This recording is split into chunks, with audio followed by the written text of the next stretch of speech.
Consider this your trigger warning. The following program is strictly satire and is not meant to be taken seriously. So don't get all butthurt, you liberal snowflakes, just because we skewer your sacred cows and expose all your lies and hypocrisy. Truth hurts, and so does satire. So grab a drink, pull up a chair, and enjoy the show. It's that time of the week, folks. It is Sunday Night Live. This is The Zoo, and we are here 6 p.m. Eastern Time to 8 p.m. Eastern Time, or even later, depending on what we do, what we talk about, well, how excited we are to talk about it.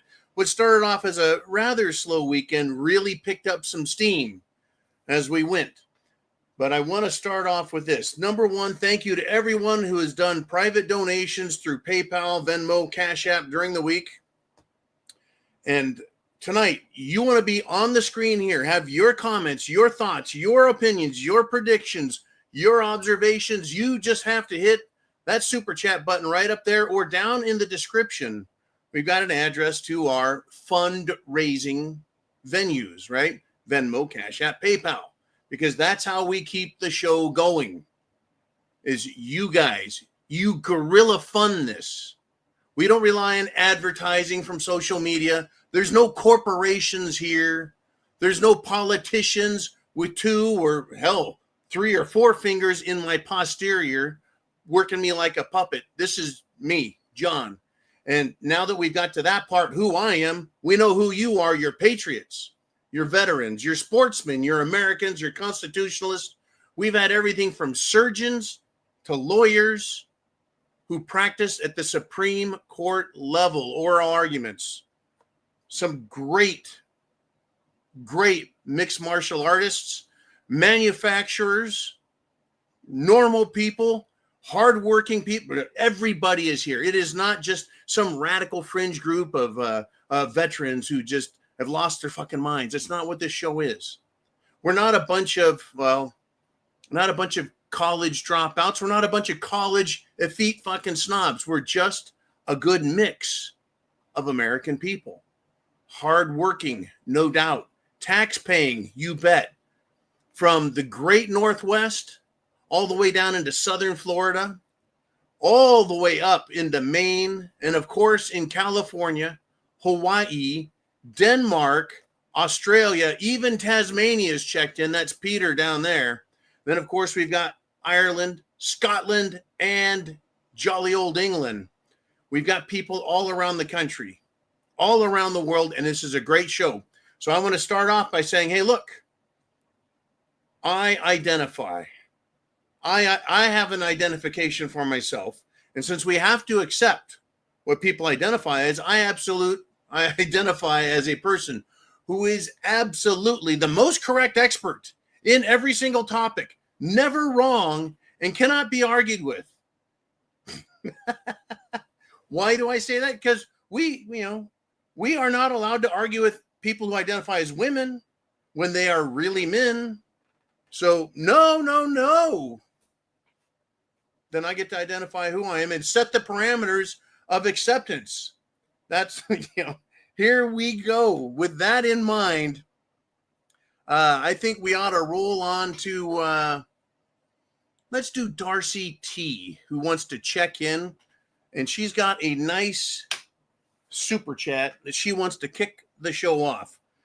There it is. It's a $50 PayPal. Thank you. And oh, yes, Mr. Uman is here as the moderator in chief.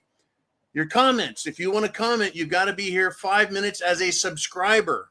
If you want to get on the screen here, pow, super chat button. And this is a $50 PayPal shot of 18-year Glenfiddich single malt Scotch whiskey. Last night, I went to a Christmas party. I did 10 shots, 5 doubles of Scotch, 3 Jello shots that were heavy tequila, and let's see, a can of some sort of citrus beer that was in the beer pong game. In any event, it was it was a flip cup. A heck of a night. So I'm ready to go tonight. I'm all warmed up, Darcy. Let's do it.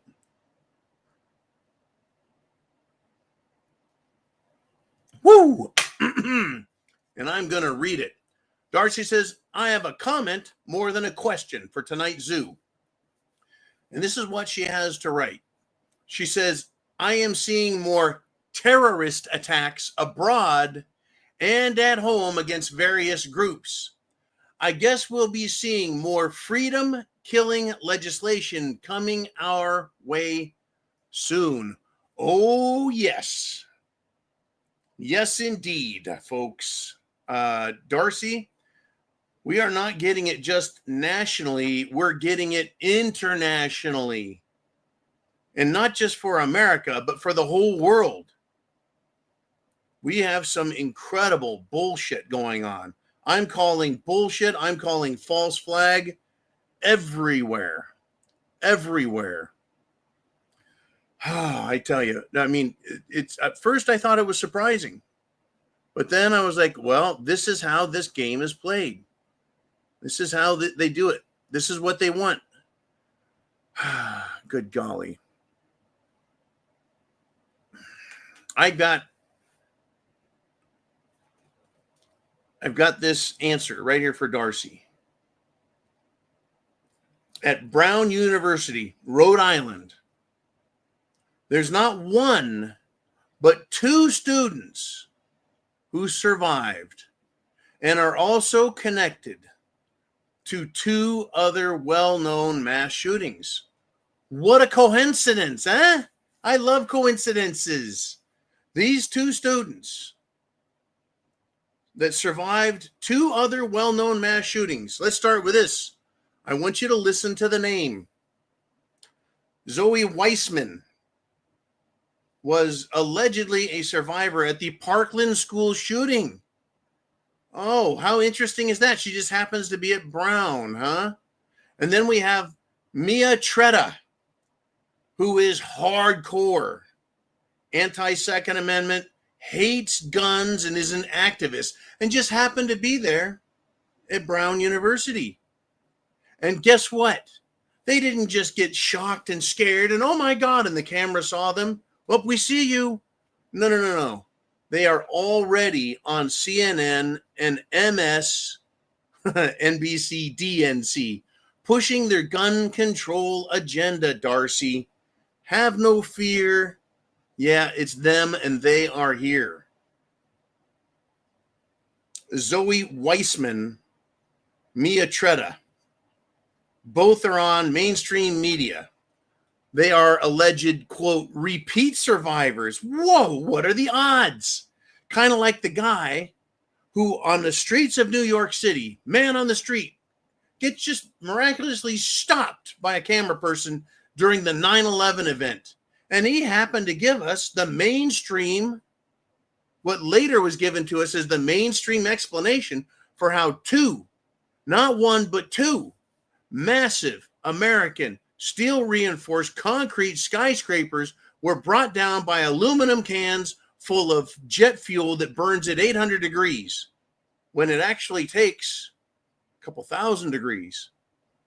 And those buildings were designed, created, engineered, manufactured, built on site to withstand direct impacts, not impacts from airplanes. That's why, they're saying, if you're going to build it that high, it's got to withstand it. Well, here we are. That guy just happened to be in Los Angeles. The same guy who said, oh, that plane just reamed into the building and it caught fire. And it was so much heat that the structure couldn't support the weight and it collapsed. Same bullshit story. Then we've got him showing up in LA when 2 radical Islamists decided they're going to shoot up the airport there. He just happened to be there. What a coincidence. What a coincidence. And we also have people who I will call crisis actors who show up at what? Sandy Hook. Just happens to also be a Boston bombing. There are many people who show up at multiple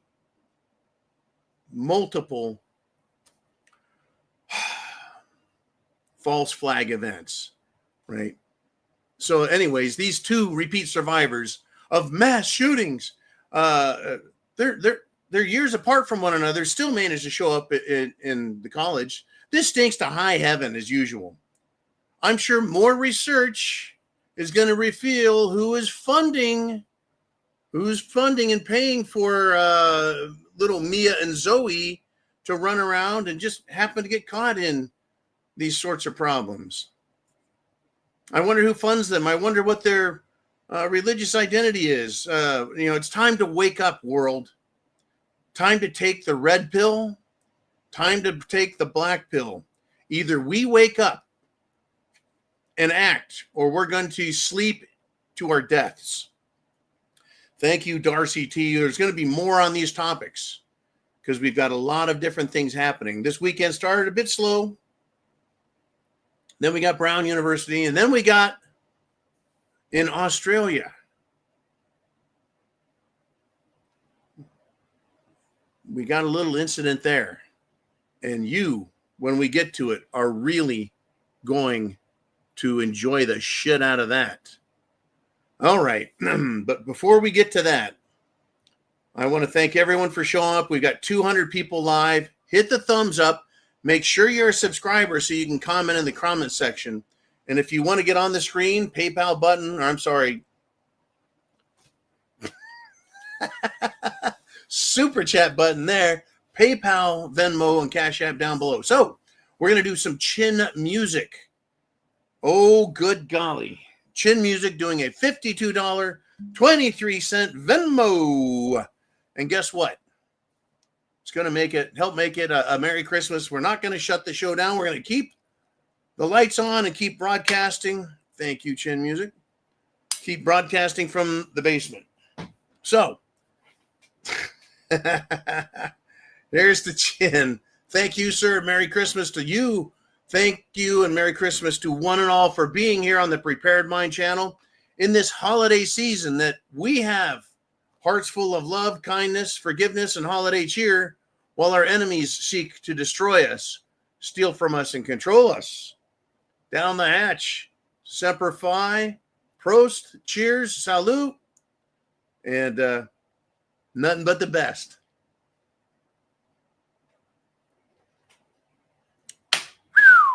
Oh, God, smooth. Okay.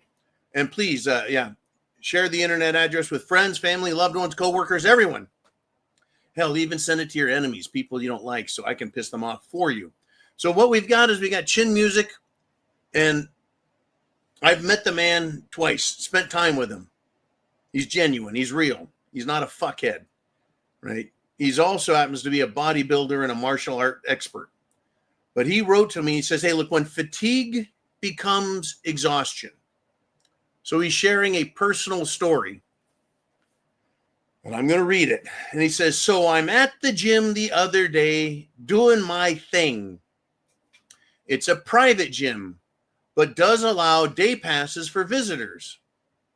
I'm waiting on a machine and some clown is on his phone wasting time. And I was told by one of my member friends he's been doing it all day and wouldn't move when asked. So I asked him in gentle Texas fashion if he was done texting his boyfriend. He had a headscarf on. I asked him if he was done texting his boyfriend so I could get busy doing something useful. His response was predictable. Here's the other guy's response. You're not the first person to be rude in here. You don't like me for no reason. Typical victimhood bullshit. I told him, quote, don't take it personal.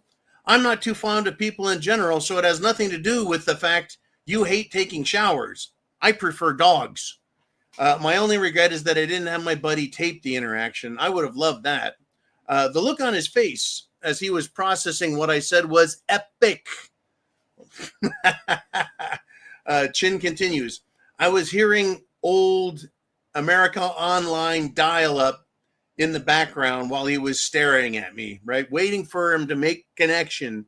Beep, bing, bing, bing, bing, bing. Anyways, it must have been some funny shit. He says, I thought he might give it a go. I was hoping, meaning Dukes. But he grabbed his shit, took a picture of the sign, and promised to cream the gym on social media. I'm so tired of all this bullshit. I'm just done. The last sentence, I'm so tired of all this bullshit. I'm just done. I get it. I fucking absolutely get it. I'm done with it. Right? The problem we have is if we are done and we do something about it, whatever that something is, whatever form or fashion it takes, will you be punished? Thrown in jail? Will you be revealed publicly and shit on and destroyed? Will you lose your job, your house, your relationships? Because you're done and you're tired of being a victim to these people who victimize all of us. And then they pretend to be victims and scream and yell and lay on the ground and kick and scream and lie to law enforcement, lie to media, and just bullshit. My thing is who's going to be done first? Who's going to be done first?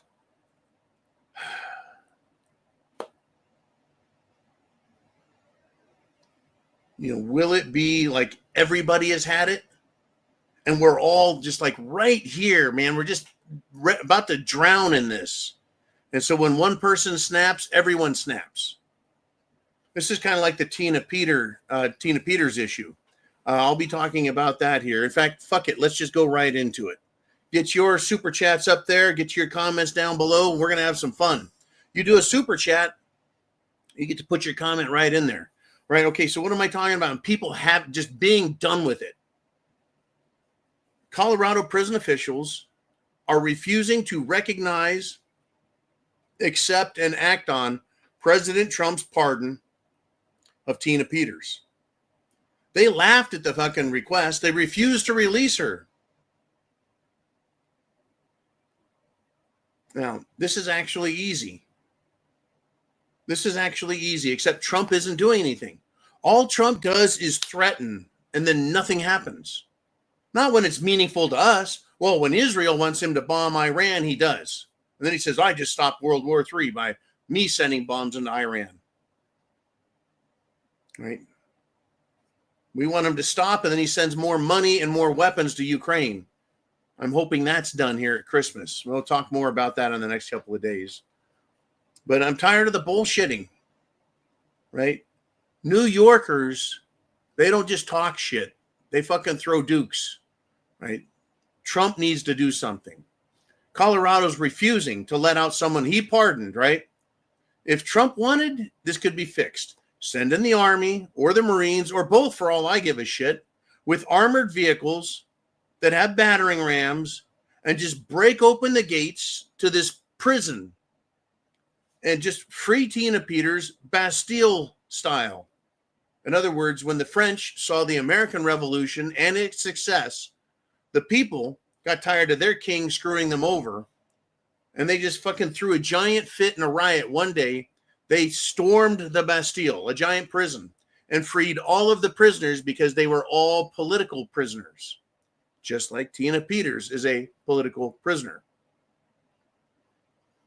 Right? The military can open that up. Colorado has two choices in this situation.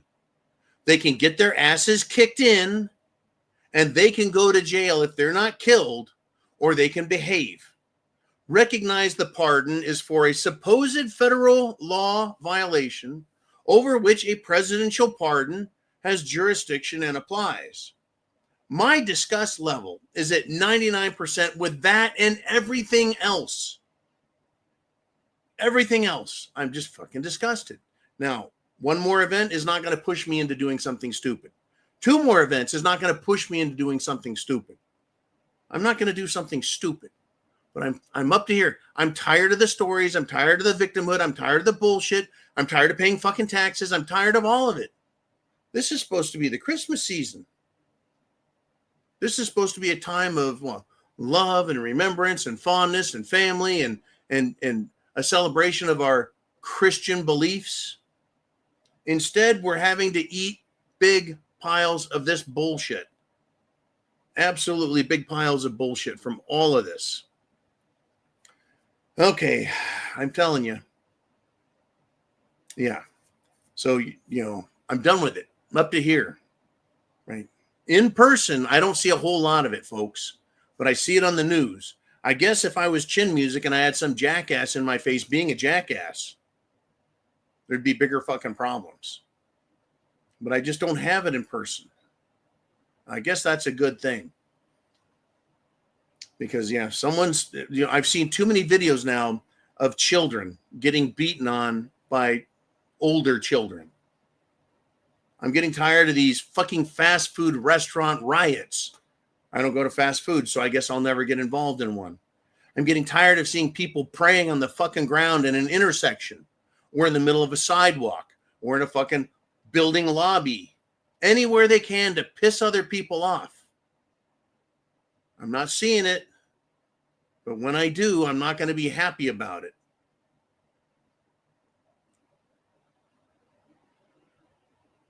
Let's do this. Let's have some more fun. Ooh, man, do we have some more super chats out there? Let's see what's going on. We got Nancy Keg checking in with a $20 kapow super chat donation. And she says, this is for all the Prepared Mind family does. Any topic, as usual. Have a great night, all. And Semper Fi, John. You bet. Semper Fi means always faithful. We say in the Marine Corps, and look, years ago, probably back in 2012, when Obama was in office, fucking everything up, I started seeing veterans, Army, Navy, Air Force, Marines. Didn't matter who. If I saw them and I knew it, I'd just say Semper Fi. They go, hey, I'm not a Marine. I go, I don't give a fuck. We're all in this together. At some point, Americans, Christians have to realize we're in this together. We all better be faithful to what we believe is right and what we know and all of that. In any event, Nancy, let's see. What do we want to do? Let's have some fun with this. I don't know. Let's go with the globalist agenda as a concept. The globalist agenda. Think about this. I think we have to. We have to think about the globalist agenda. We have to, and then we must reject it.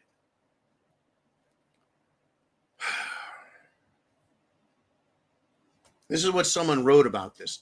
Their final goal is to eradicate humanity and create their new order of domination.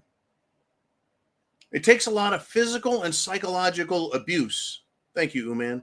It takes a lot of physical, holy shit, and psychological abuse to get an intelligent species like ours to agree to its own extinction. Yet that's what we're seeing.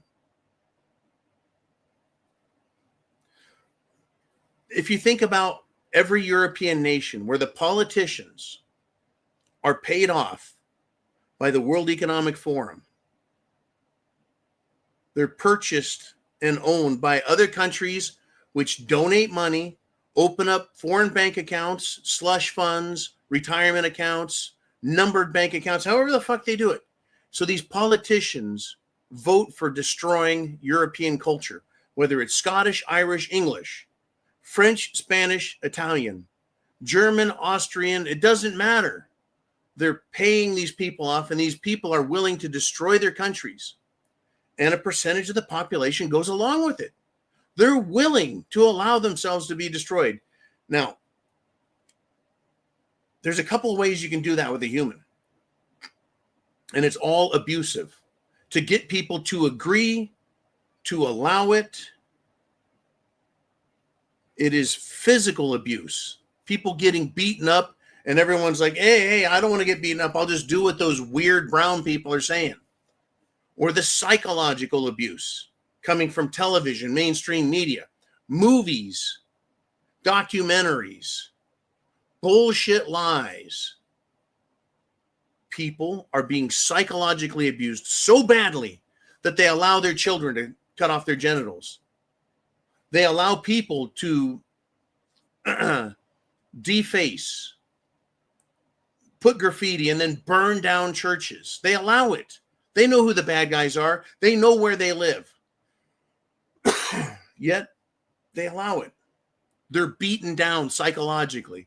They're physically and psychologically beaten. And it doesn't, that doesn't happen with one incident, one accident. It takes years and years of beating someone down before they accept their worthlessness so badly that they agree to allow their own extinction. And they, folks, the bad guys, the evil people, have used massive, massive abuse psychologically and successfully, I might add. Look around you. Look around us, around our towns, our major cities, especially their capitals. Look around, good and hard.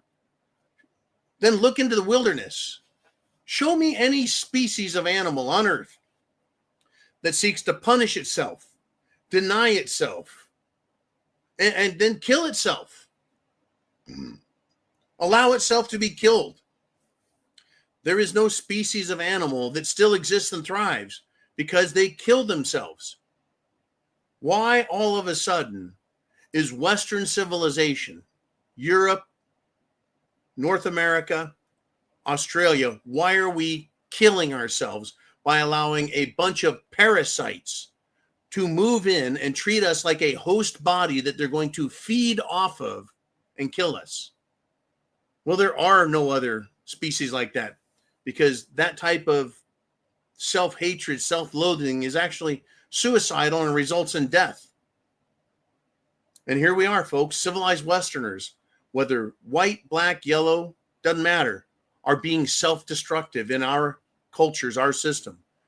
And I'm just going to say we collectively, because the politicians are allowing it, and the source of the psychological abuse coming from media, news, entertainment, radio, music, all of that shit, right? We're listening to that crap, and and believing it. And people and nations, entire nations, are allowing themselves to be destroyed by these elite assholes with their dubious genetic makeup. They think they're gods. They think they're superior. The first thing we all need to do is stop allowing them to control our minds. Stop allowing them to control our environments with their flags and their paintings and their murals and their advertisements. I eliminate all that in my life. I don't watch their TV. I don't read their newspapers. I don't look at their internet. I don't look at their porn. I don't look at their trash. I don't believe a fucking word they say. I am not required to. I'll do my research. But I'm not going to allow them to enter my mind, much less control it. I'm not going to allow them into my environment, much less dominate it. I'm not going to allow them to change my beliefs or even question my beliefs or my actions. You, my friends, do not have to ask permission to live. In fact, you don't have to pay a tax to live. The government does not have a right. Government does not have the authority to make you pay a tax. Otherwise, you're going to die. But they want to convince you that they have that authority. You don't have to surrender yourself to your enemies. Our enemies are all around us. We don't have to surrender just because a newspaper or a television show or a movie or a politician or some famous jackass out of Hollywood says so. I don't need to surrender myself to somebody because they have a bigger microphone than me. They abuse. You deny them. Anything they say, believe the opposite. Yes, the exact opposite. And I think we will all discover facts, truth, and the way, our way to find safety and prosperity by denying them and doing the opposite. We're going to get into that. And when you hear me talk about it, you'll know exactly what the fuck I am talking about. All right, let us continue if we shall. We got super chats lined up. We're at, 275 people heading to 300 live right now. And we got Corsair Trainers. Hey, Steve, he says, just looked it up. She's being held on state charges. We're talking about Tina Peters here. Last I knew, he can't pardon her for state charges. Okay, I've read this. I have read this. Now, it's been a long time, Steve, since I went to law school. But I'm pretty sure that if a crime is both federal and state, or let me try this. If there's a law that is a federal law that says you're supposed to do action A, and there's a state law that is similar and they say you did it wrong, I believe the federal government, the federal law in this case, exists with a supremacy type clause. In other words, she was trying to follow federal law. They threw some state charges at her. Now, once again, I'm going to make the case, and you could be absolutely right. I could be absolutely wrong. But we've got a situation here where, and I know this to be true, the government can apply whatever fucking rules it wants at any time it wants. It can mistranslate, misapply, interpret things any fucking way it wants. And they do. They do. Chris Brown down here in Florida was arrested for January 6th. They planted fucking grenades, explosives in his house. They lied. They manufactured evidence the same way, I don't know, the January 6th committee did. The government's full of fucking liars. And they lie all the time. They misapply. They misapply statutes and rules and ordinances against people to punish them. They step away from the spirit of the law, and then they interpret the letter of the law however it applies to them. I've got some excellent examples to bring up. It's a great topic to discuss because I think we as a people are going to have to decide what's more important, the letter of the law or the spirit. Letitia James charged Trump with mortgage fraud, even though the bank said his property was worth what he said it was on his paperwork. She said it wasn't, that it was all wrong. So she applied her law the way she felt she should. Well, because it was politically expedient. Now, of course, he didn't get in trouble. But Letitia James, on the other hand, actually did lie on multiple mortgage applications and claim those to be primary residences. She did commit mortgage fraud. The exact same thing, the same, shall we say, subject matter that she charged Trump.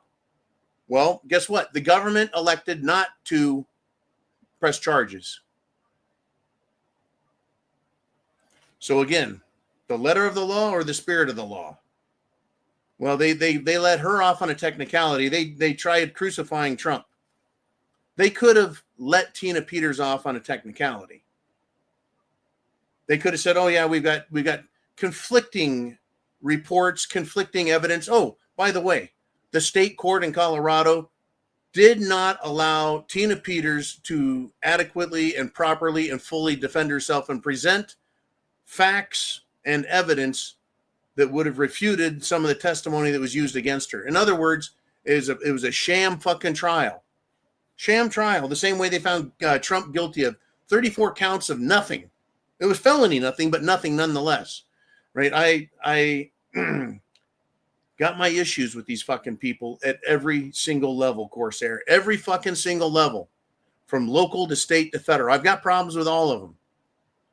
Now, the side that I want to be on, this is the side I go to, is the side of freedom. I don't like fucking loopholes. I don't care for their bullshit games they play. Well, it says this here, and that's how I'm interpreting it. It's kind of like Clinton is. It depends on what the meaning of is.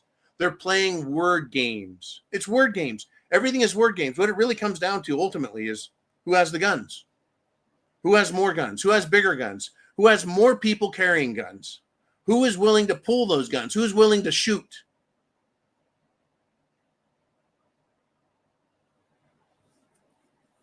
Like the only reason special forces soldiers, the only reason the Marine Corps are the ass kickers they are is because we have a lot of really big fucking guns and we turn dudes loose.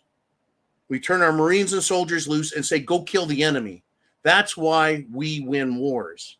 Where we lose wars is when they start playing games. When you don't give them guns, we'd lose. If our soldiers, our Marines didn't have guns, we'd lose. So it comes down to who has them, who's willing to use them to make it. This is where reality is, right? He who has the power makes the rules. He who has the guns makes the rules. The government has the guns and the badges, and they feel right, and they're willing to use them. So they pull their fucking guns on people, and they show their badges to pretend to be an authority figure. I think they're full of shit. The fucking state of Colorado was fucking crooked as fuck, just like down in Arizona. That fat bitch Hobbs is a giant sack of shit. They're fucking liars throughout Maricopa County. They're all liars. I think that this is just going to get uglier and stupider.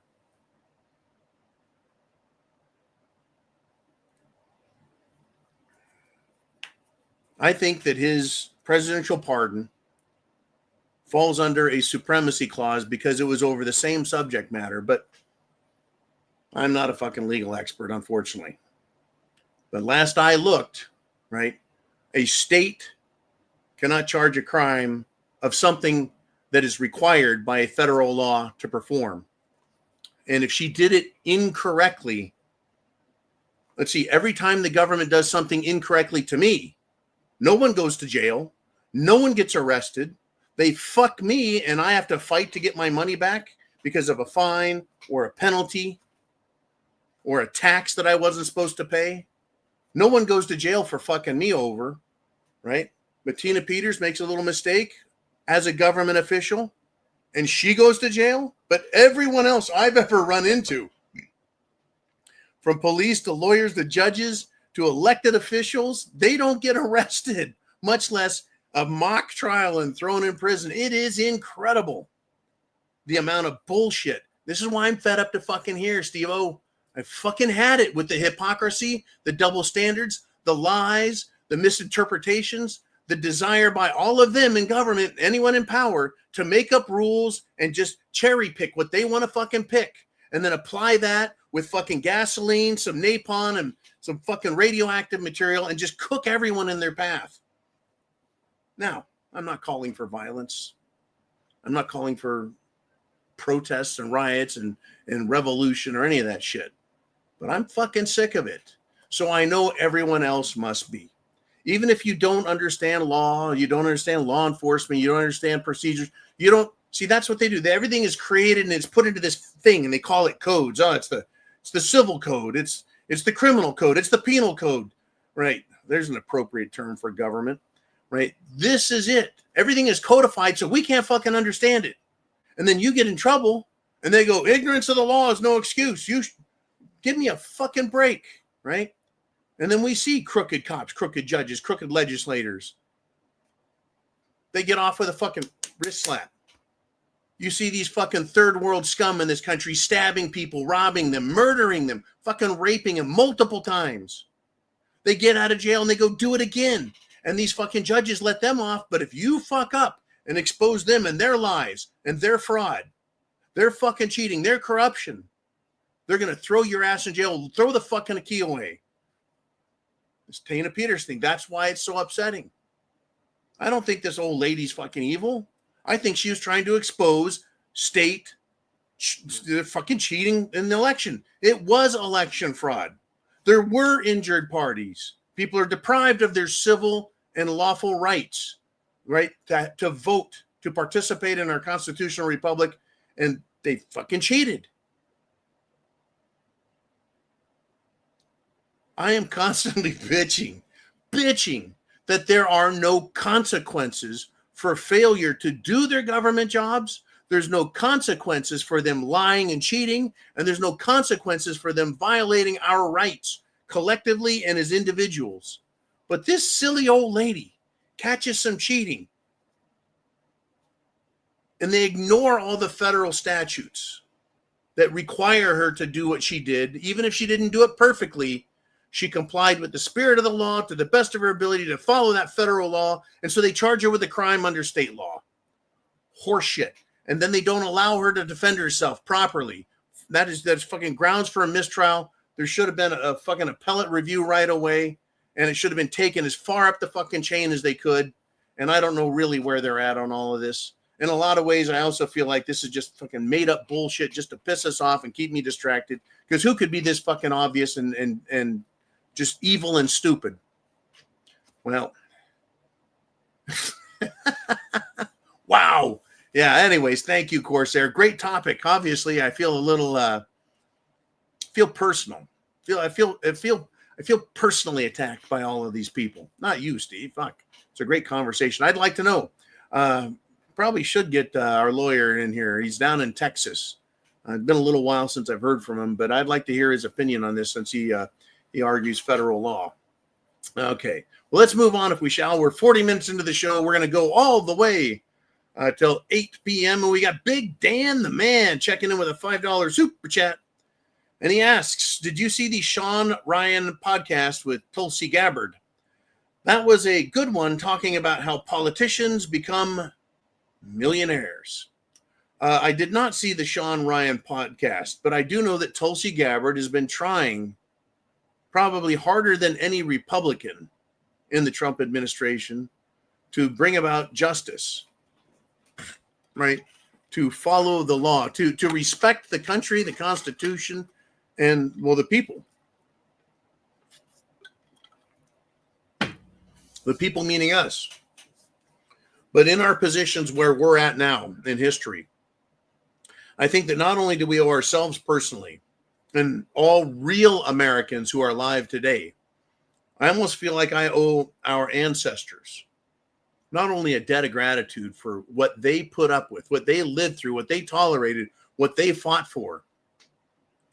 I feel it incumbent upon me to honor them by trying to be the best man, the best American I can be.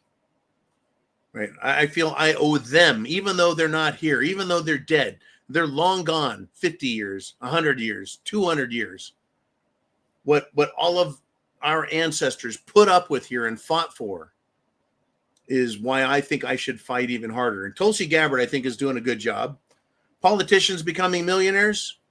Well, from what I've seen, from what I've heard and recognized and understood, they do it two ways. Now, the only money we hear about is the money they actually say they have. They have to disclose what their worth is. Now, someone like Ilhan Omar was worth $50,000, then $150,000. Her third year was a little more. Right now, she's worth something like $30 million.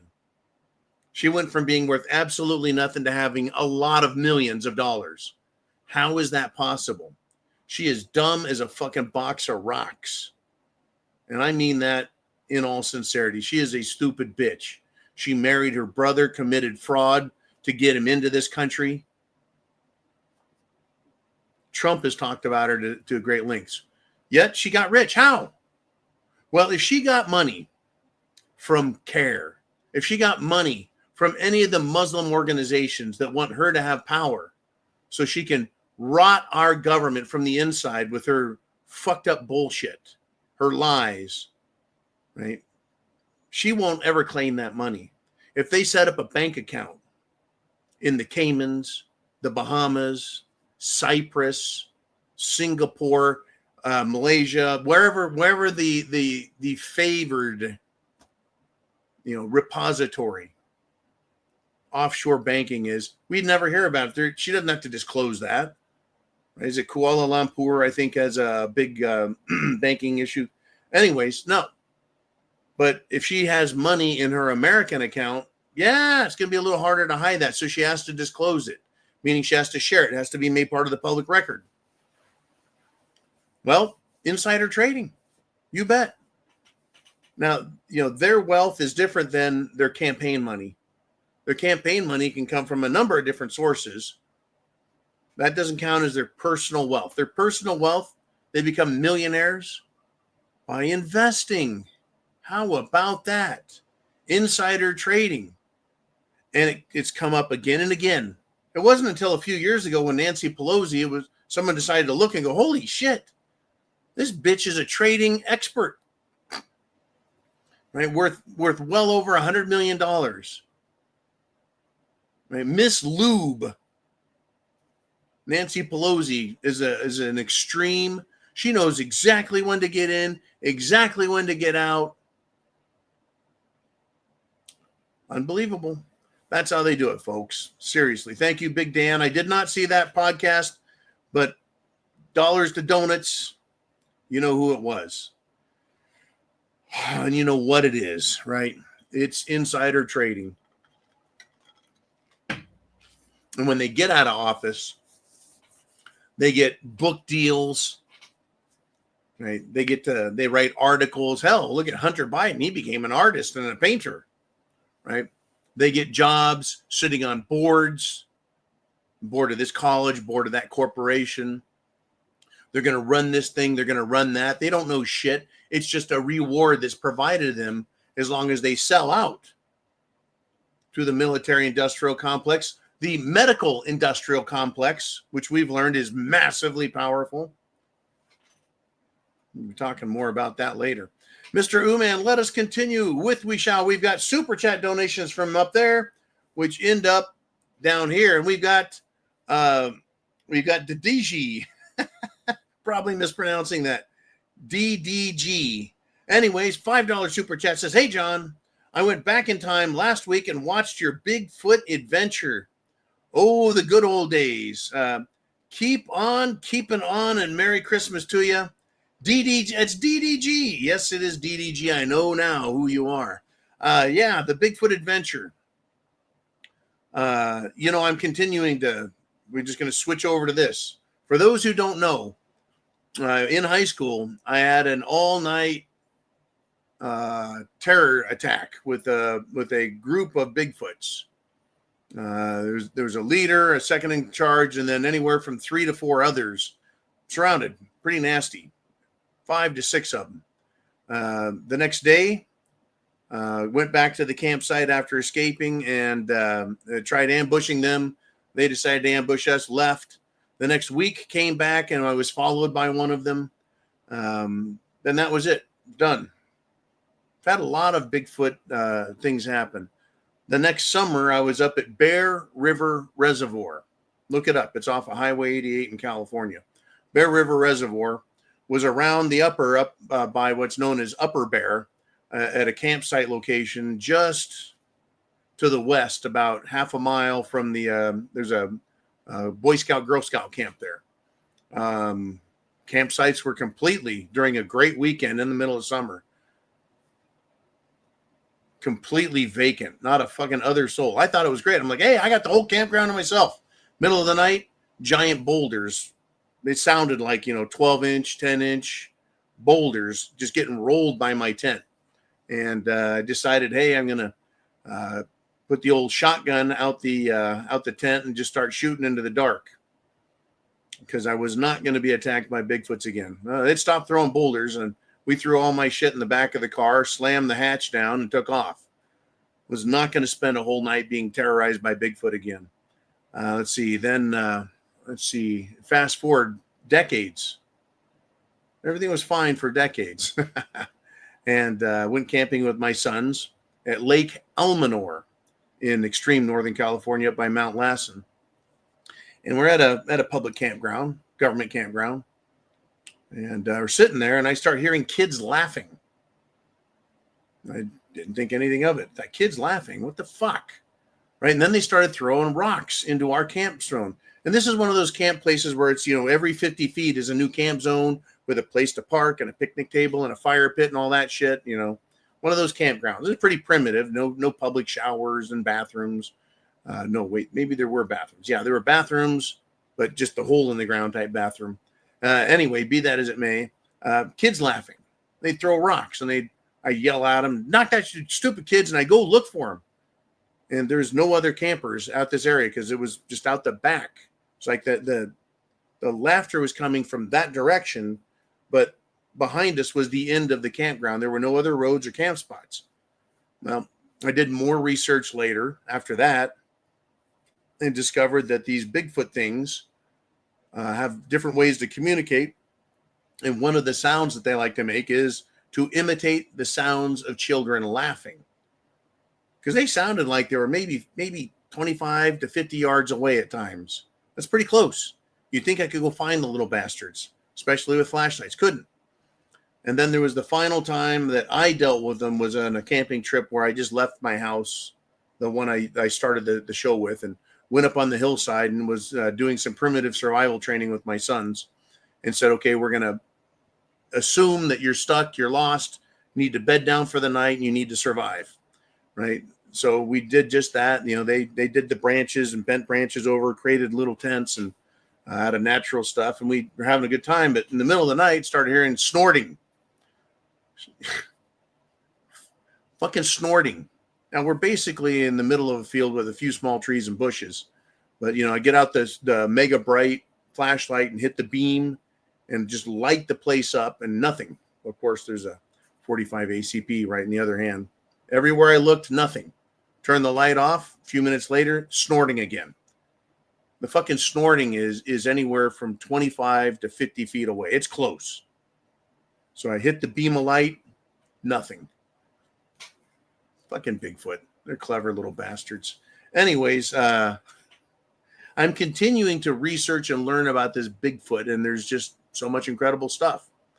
A lot of incredible stuff. Now, when my son got married a few months ago, we went and drove through the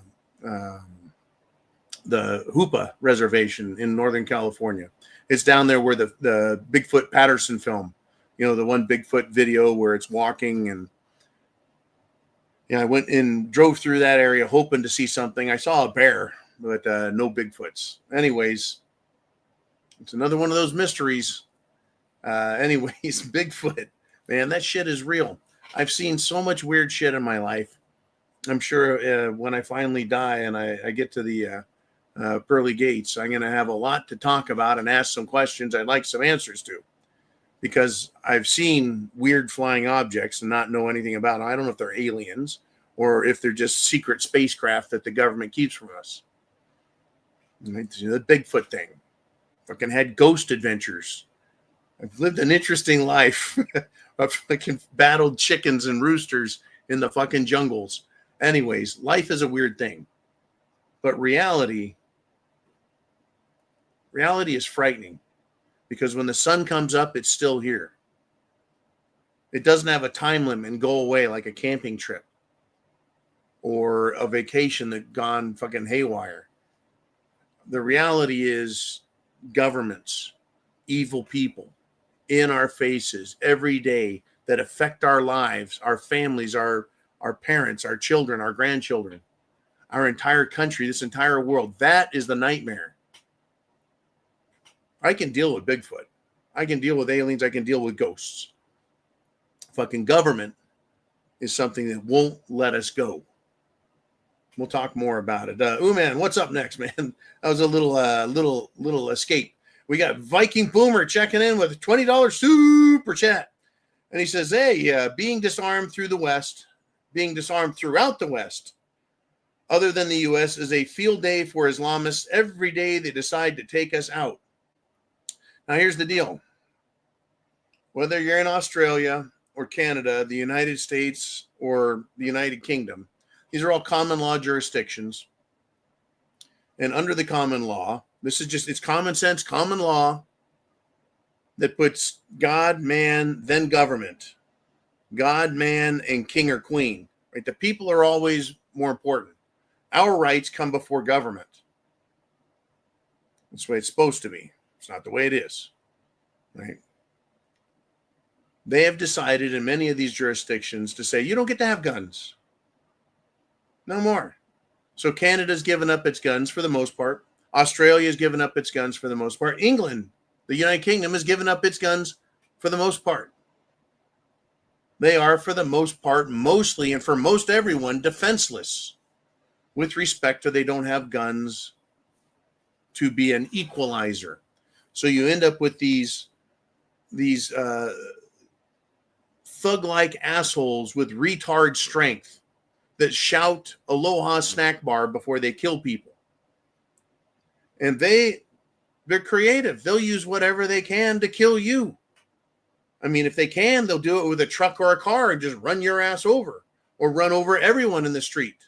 And they'll start at 60, 70, 80 miles an hour and just plow right into a Christmas fair. And they have, or a Christmas parade, and they have.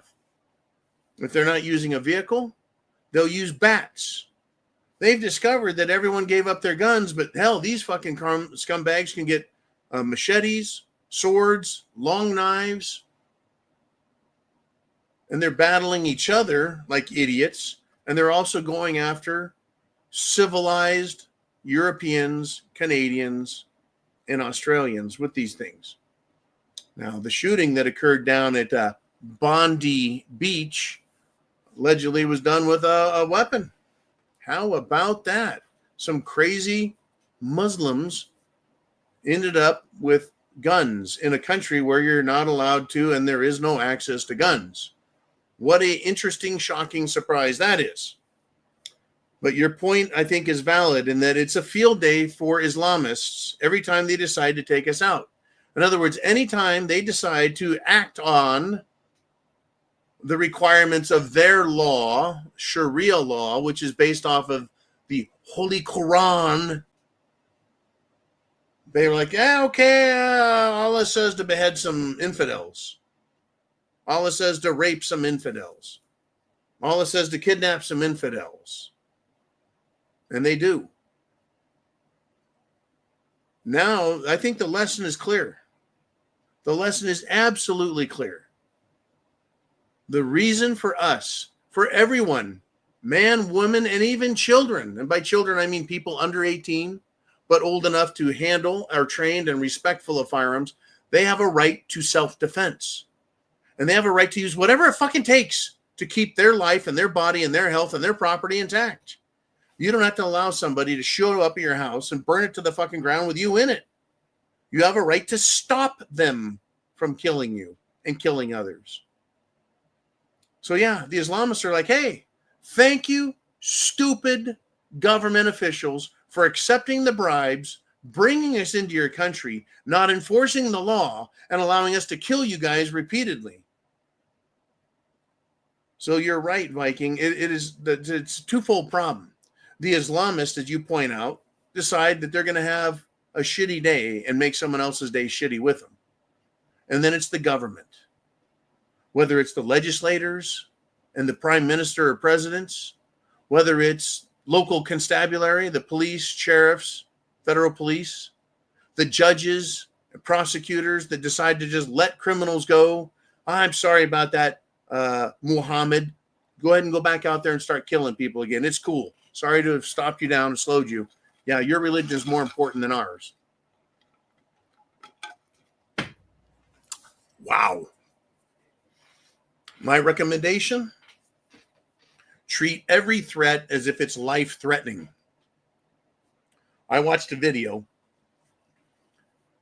read the news story of the guy who had a bunch of young punks trying to break into his house. I think an old woman had the same situation happen. Try and break into their house in the middle of the night. So they respond by shooting. Boom, boom, boom, boom, boom. Right? Some of them get hit. Sometimes they die. You're breaking into someone's house in the middle of the night. Oh, man, we were just there to rob you. You didn't need to kill us. You didn't need to shoot us and put us in the hospital. How the fuck is a person supposed to know if you're just there to steal a hot sandwich, or maybe get a glass of milk from the fridge just because you're hungry? Or are you there to steal the DVD player, which costs $30, or a TV, which costs $300? It is so petty that they're there to steal. No one has fucking boatloads of gold and silver in the house. Nobody has stacks of cash in their house anymore. Nobody.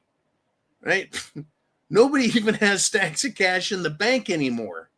It's all tied up in mutual funds and retirement funds, or in the things that they own, the house and the car. Anyways, you shoot these fucking people and they're like, I didn't intend to do this. You didn't have any right to defend yourself against me.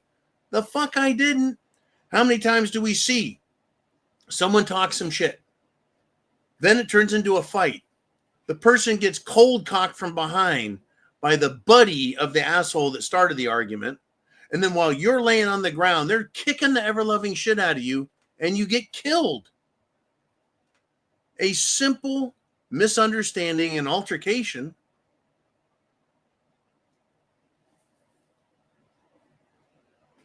It turns into you're getting murdered. Oh, man, you want to stand up to me? I'm going to teach you. I'm going to bust your ass, man. But that's just it. You stand up for yourselves, and all of a sudden it goes from, we're going to take your wallet to now we're going to take your fucking life. All you can do is assume, especially if they're talking to you. Man, well, let us in. We're going to fucking kill you, right? Oh, I'm going to take you at your word. You want to kill me? You want to come down in the bunker? I'm going to flip the lights off. I've got night vision. You're toast. You're fucking toast because you don't know where or anything, right? That's what they do. They break into people's houses and they start screaming and yelling, right? Home invasion. Crazy world, folks. It really is a crazy world. Good golly.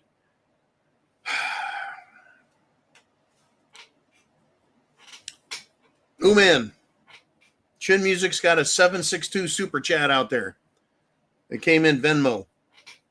All right. Let's have some more. We just hit the 1 hour mark, and we got 320 people live. Excellent. Hit the thumbs up. Make sure you're a subscriber. Once you're a subscriber, on for 5 minutes, you can do comments down in the comment section. And then, of course, share the internet address. Hit the share button and share it with everybody. They need to wake up. So Chin Music says, why can't all the Islamic refugees seek refuge on an Islamic country? Short answer, they can. So why don't they? Better wake up, and I mean quick, people. Voter ID has to be a constitutional amendment. It really does need to be an amendment. Voter ID, same-day voting, paper ballot, and a time limit. Either whether it's midnight or 6 a.m. the next morning, you've got to be done counting. Our country has done it with hundreds of millions of citizens for decade after decade after decade after decades. We've been able to count the votes, tally them up, turn them in, announce the findings. We have a winner. It shouldn't take 3 or 4 weeks to find a lot of false bullshit lie ballots from districts that have more votes than even fucking people live in it, and then say the Democrat won.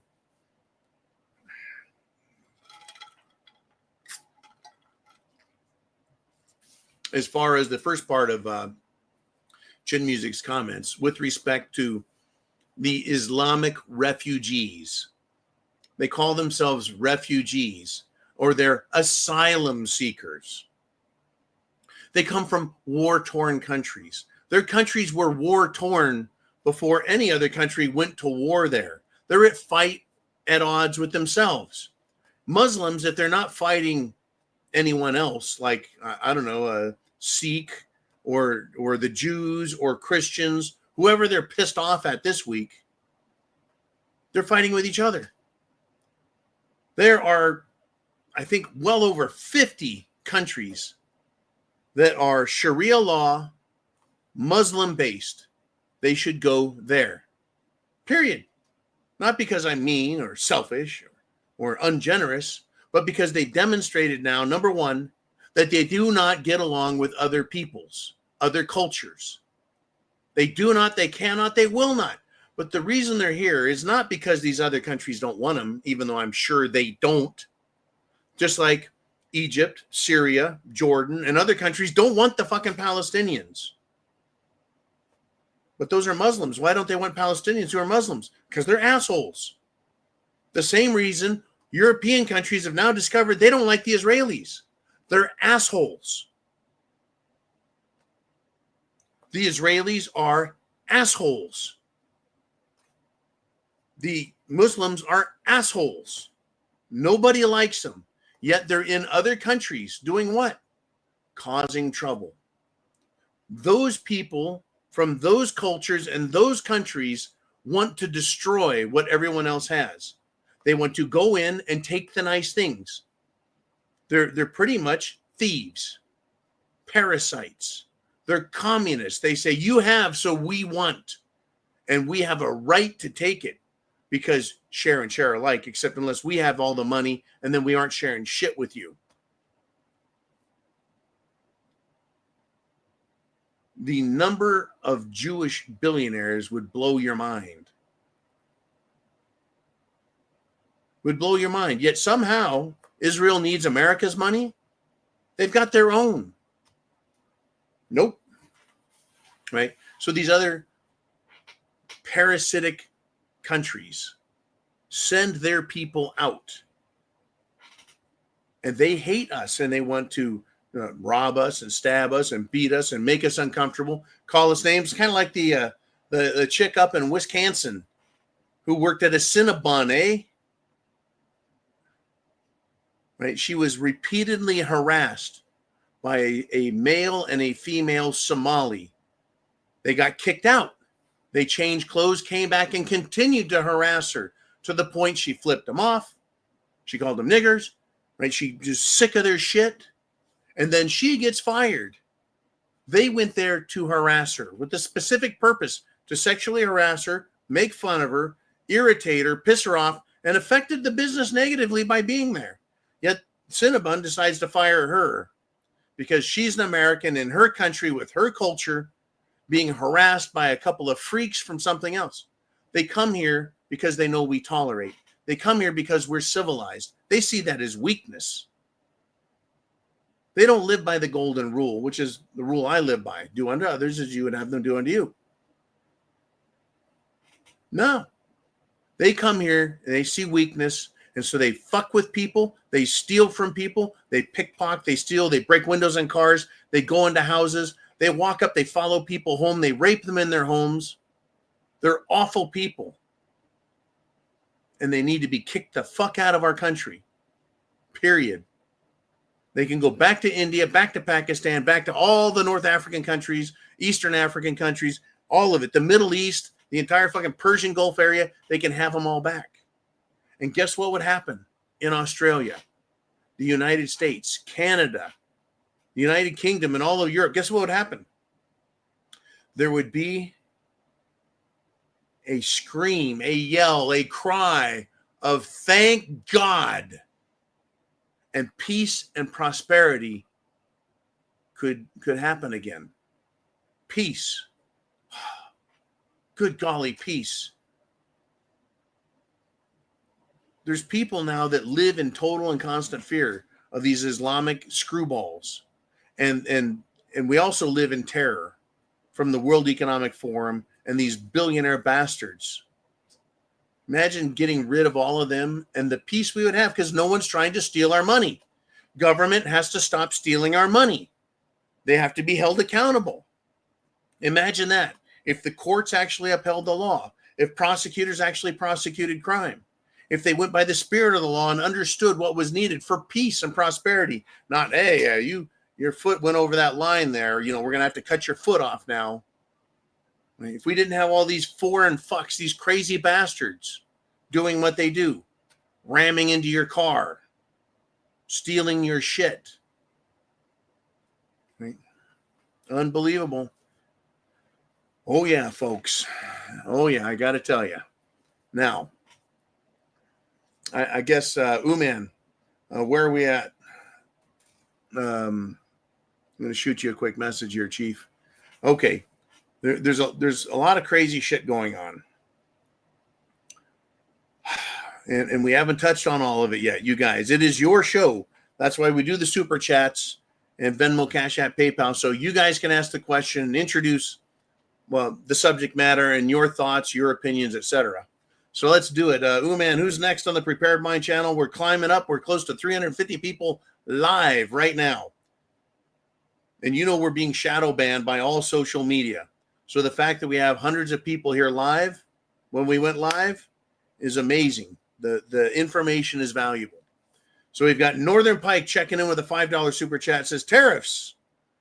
The United States of America could look like Dubai with our Constitution, without corruption, Congress, Senate, legislative, executive, and judicial branch. Yeah. Dubai. He's referring to Dubai, a very prosperous and powerful growing city in the Middle East. Why? Right? Well, because that's what they want to have for themselves.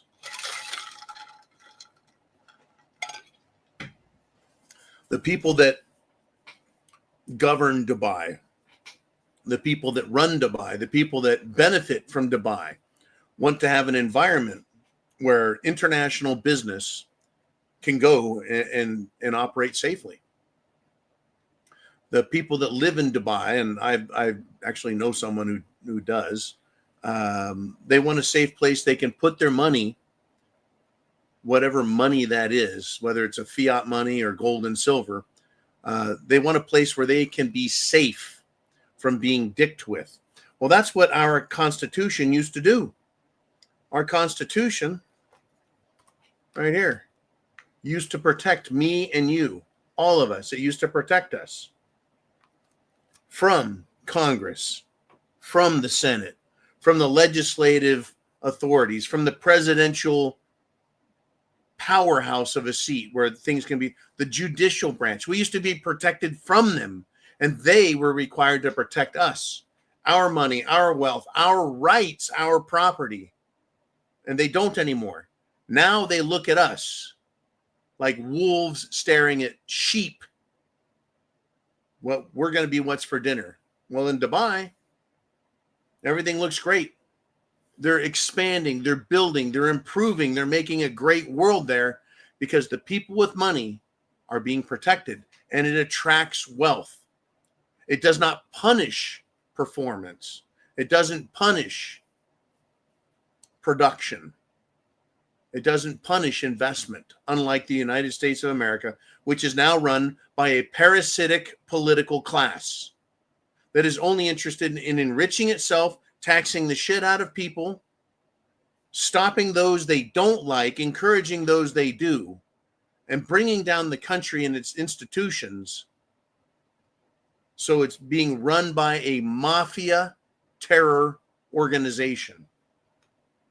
I'll let you figure out who the fuck that is. Well, we'll be talking about that some more. I will name names. A mafia-like terrorist organization. Thank you, Northern Pike. Now, and no tiddlywinks and taxes on the true-born American. That's all. Merry Christmas. Americans, we weren't supposed to be taxed. We were supposed to live in a system where the government had to fund itself through just a few means. Import-export tariffs, corporate taxes. We, the people, were supposed to be left alone. Unless they had an apportioned tax, meaning we all paid the same. We all paid the same, right? In other words, we all shared alike in paying for things. Instead, some are punished, others are rewarded. Not a good system. I tell you. And I appreciate the Merry Christmas, Northern Pike. It is the Christmas season. It's December the 14th, 11 days. 11 days until Christmas. Isn't that great? Yes, indeed. I tell you. I tell you. Let's do it. Ooh, man, who else do we have out there? Who's up next? And what? Holy cow, we got Blue Cord Devil with a $50 super chat donation. That buys me a scotch.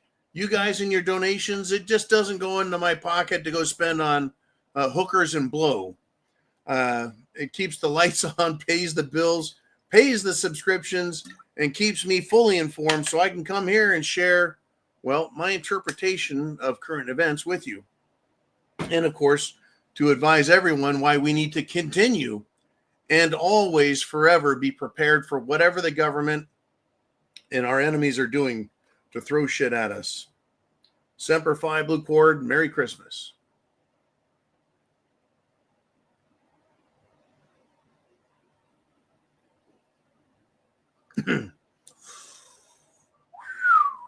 I tell you, like mother's milk. Thank you. He says, my pick of topics.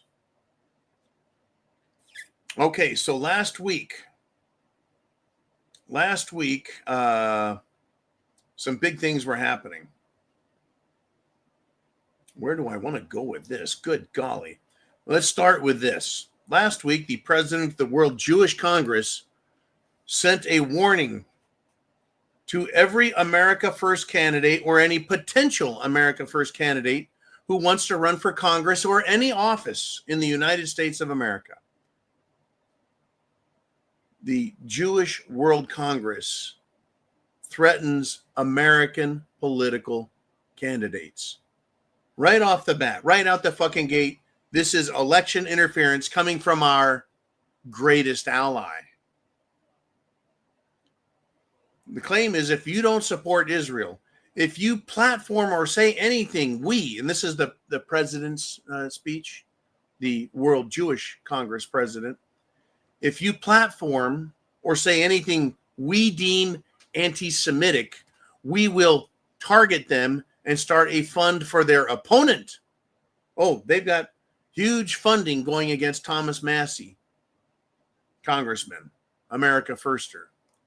We should all, not just me, not just Republicans, not just veterans, we Americans should be outraged, and rightly so. Congress should be fucking livid and outraged that they, as an institution of American government operating in our republic, are being threatened by a bunch of fuckwads from a third world shithole dump of a country that was stolen in 1948 and is now committing genocide, is going to threaten our fucking country because they deem something anti-Semitic, which is anything they want. Law enforcement and our intelligence agencies should be absolutely enraged and then engaged in taking action to protect our country from foreign influence and foreign threats. And they should be finding the opponents of these America Firsters, or anyone who could be deemed anti-Semitic. Oh, no, not that, not the anti-Semitic word. That's like calling me a racist. Oh, that hurts. I've heard it too much. Oh, you're a white supremacist. Really never heard that one. This doesn't work anymore. It doesn't have the effect anymore. But anytime they want, over anything, they can just yell anti-Semite and then start throwing money at you to hurt you by funding your opponent. I don't know why law enforcement, the Attorney General, the FBI isn't investigating any opponent of an America First candidate. Imagine that.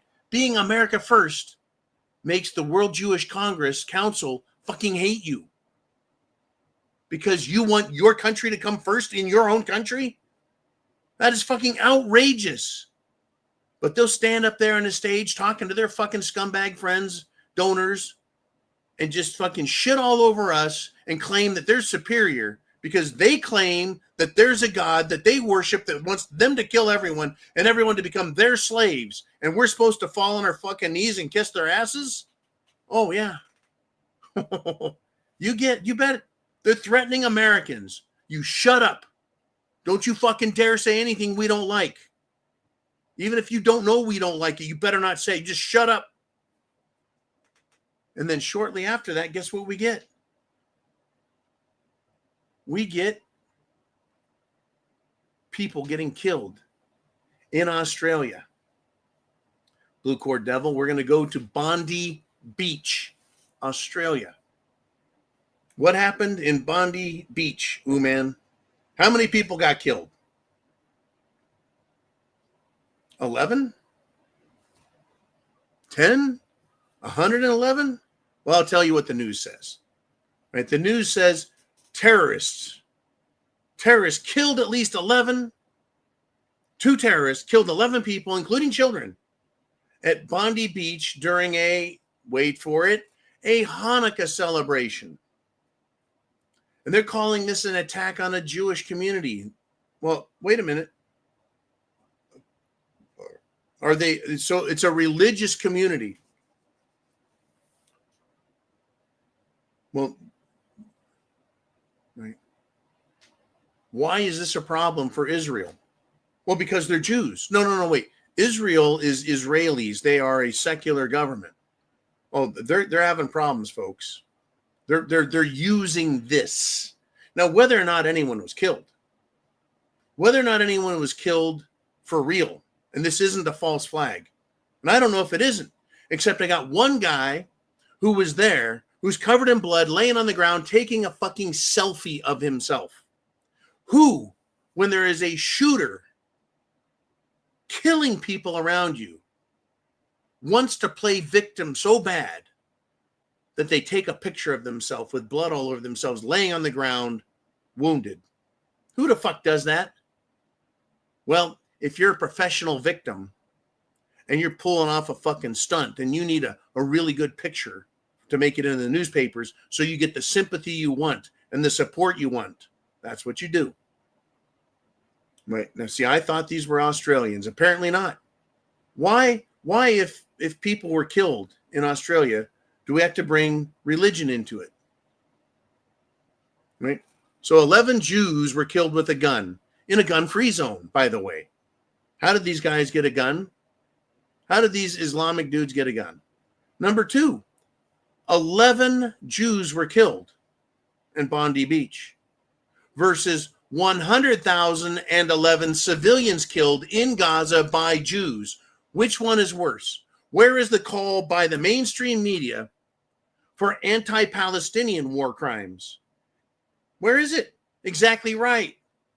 Every time one Jew gets killed or 11, and we're all supposed to drop on our knees and cry and beg God forgiveness that we haven't kissed their asses enough, yet they can kill indiscriminately. And it's not a fucking joke. Thousands and thousands and thousands and thousands of Palestinians. And it's not a problem because God said so. Because God promised them that land thousands of years ago. Because they don't like Hamas. Because they are terrorists. So instead of killing the terrorists, you just kill everybody. And you bomb the fucking ground flat. You turn a city into a pile of fucking dusty, smelly rubble. And we're supposed to say, whatever. Good job. Way to go, Israel. Right? Now, one more time for the record. Both Palestinians and the Israelis are murderous people with murderous religions and murderous plots and designs for each other. And there's no love for anyone else but themselves. I don't like any of those people. I don't like what they did to the Marines. I don't like what Israel did to the Navy. Our greatest ally tried sinking an American warship by attacking it directly so they could blame it on Arabs. The Levant affair. How many times do we have to see these false flag attacks? And then it gets used. Oh, yeah, here we go. It gets used. It gets used, folks.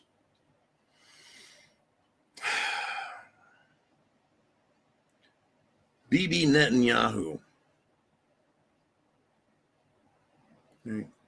Bibi Netanyahu. Unbelievable. Has come out after the terror event, and he's very upset. He is. I've got to find this here.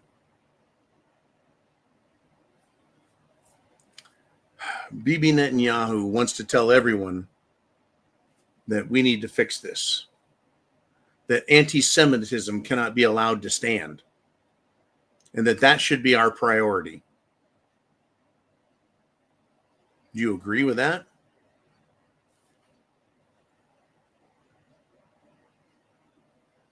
Do you agree with that? Should that be what we're all concerned about? It's just gotten too stupid. It really has. The moment something happens, Bibi Netanyahu runs to a microphone. After Charlie Kirk gets killed, the son of a bitch has Charlie Kirk posters up everywhere saying he loved Israel. And then he went on the news not once but multiple times to say Israel didn't kill him. Right? Thou dost protest too much. We're going to have nothing but trouble. William Nipper, 1999 super chat donation. Yes. Didn't Israel attack the USS Liberty?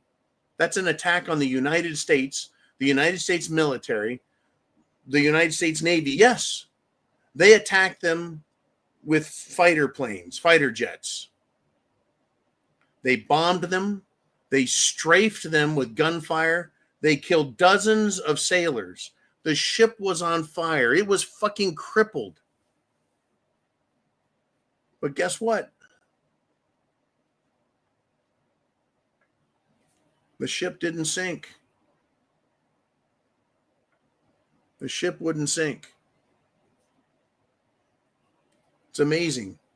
They lived to tell about it. The Israelis could not sink. Sounds like their storm god that they worship wasn't all that powerful. That's what it sounds like to me. Yeah, the Israelis, let me ask you this question. What have they done for America? What generous thing have they given America? Think about it. I think we can be honest with ourselves and ask that fucking question. What have they really done for us? We send them billions of dollars a year for what? Do they come to America, right? Do they bring peace to the Middle East or instability? To me, it's a giant fucking mess. And there's really not a lot of benefit to it, if any at all. I'd like to know what the hell we're supposed to think of this. Good golly. All right. Mr. Uman, who's up next? We're at the, holy cow, we're closing in on the 90-minute mark. We got Dan, the man Erickson, back with a $5 super chat. And he says, they call Trump and us, his supporters, some very slanderous names. We should all file lawsuits for defamation of character. I don't know who they is that we're talking about. And that's the trick. I think we're talking about the Democrats, because they seem to call Trump and all of us the most names, the most loudly, everywhere they can. Not only the Democrats, but Democrat supporters and the mainstream media. They do. Slanderous names. Well, they call us names, right? Is that a blood libel? Are those fighting words, right? Well, it would seem like it. It would seem like it. But it just doesn't seem to have an end. Right? It doesn't seem to have an end. The names, the attacks on our liberties, on our rights, they're attacks on who we are as people, who we are as a nation. How can we get a lawsuit for defamation of character as a body of Americans that doesn't have an organizational representative, right? That's what Congress is supposed to be, an organizational representation of the American people. Yet another organization which hates America, the Democrats, attacks us. And then the Republicans, who are supposed to represent Americans who love America, well, they're just a bunch of sellout and cowards, so they don't do anything about it. There should be laws in this country, and I think there are, that being anti-American is a fucking crime. Being a communist used to be a crime, right? Muslims, is anyone who worshiped Islam, were not allowed to hold office. The country regulated who came into this country based on their belief systems. If you believe in hating America and that our Constitution is wrong and that our culture is bad or our traditions are wrong and you're not going to assimilate, you weren't even fucking considered to be allowed to come in. Right? The border to our country at one point was tighter than Ebenezer Scrooge's sphincter, man. Nothing was getting through. Not anymore. Shit, now they're inviting in people. They think it's fucking great. I know Trump is putting a stop to that. I know he wants to get rid of these people. And as of late, as of the last week, Trump has really gone on an anti-Islam speech fest. But I'm sick of words. Sick of it. Words mean nothing to me. It's actions. It's actions. What action are you going to take? Don't just tell me you got a problem with Islam. What are you going to do about it? Don't just tell me you have a problem with people waving flags from other countries. What are you going to do about it?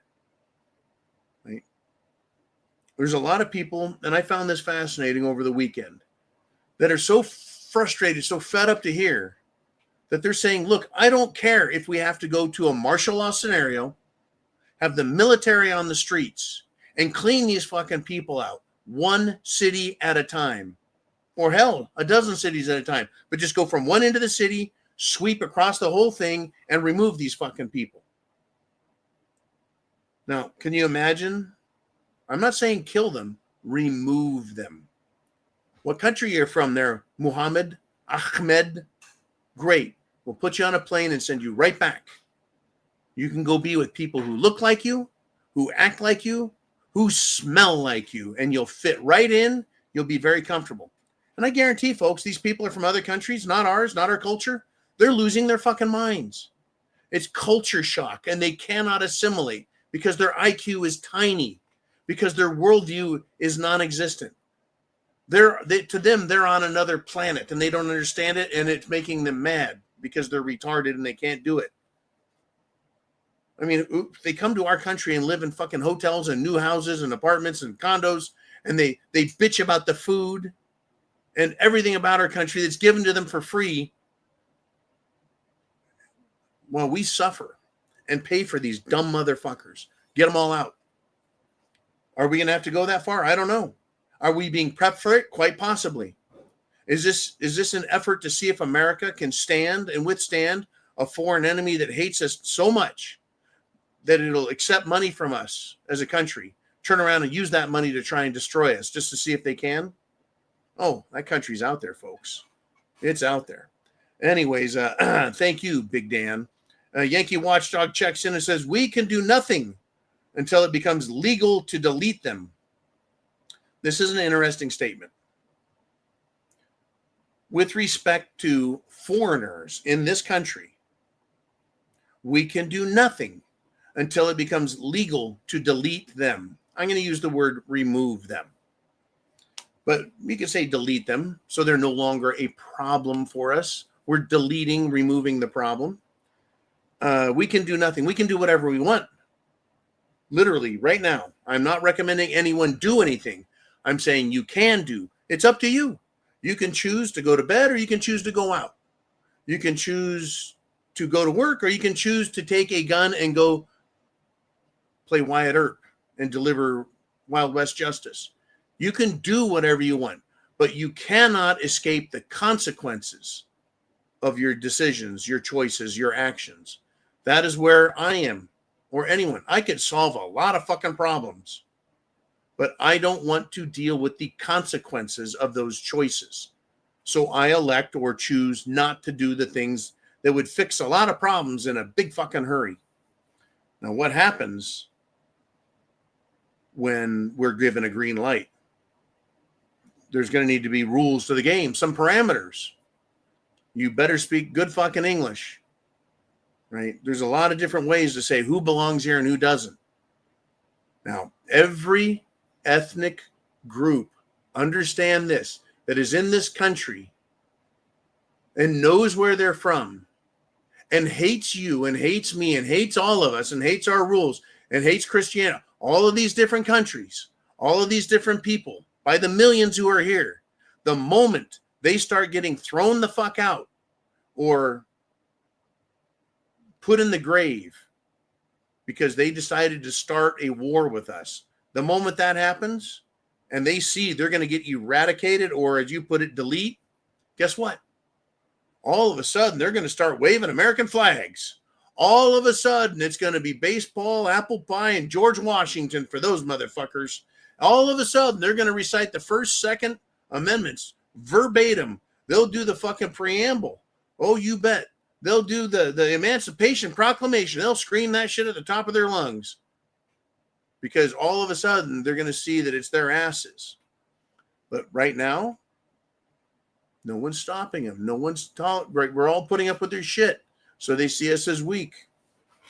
When it's legal, you'll know it.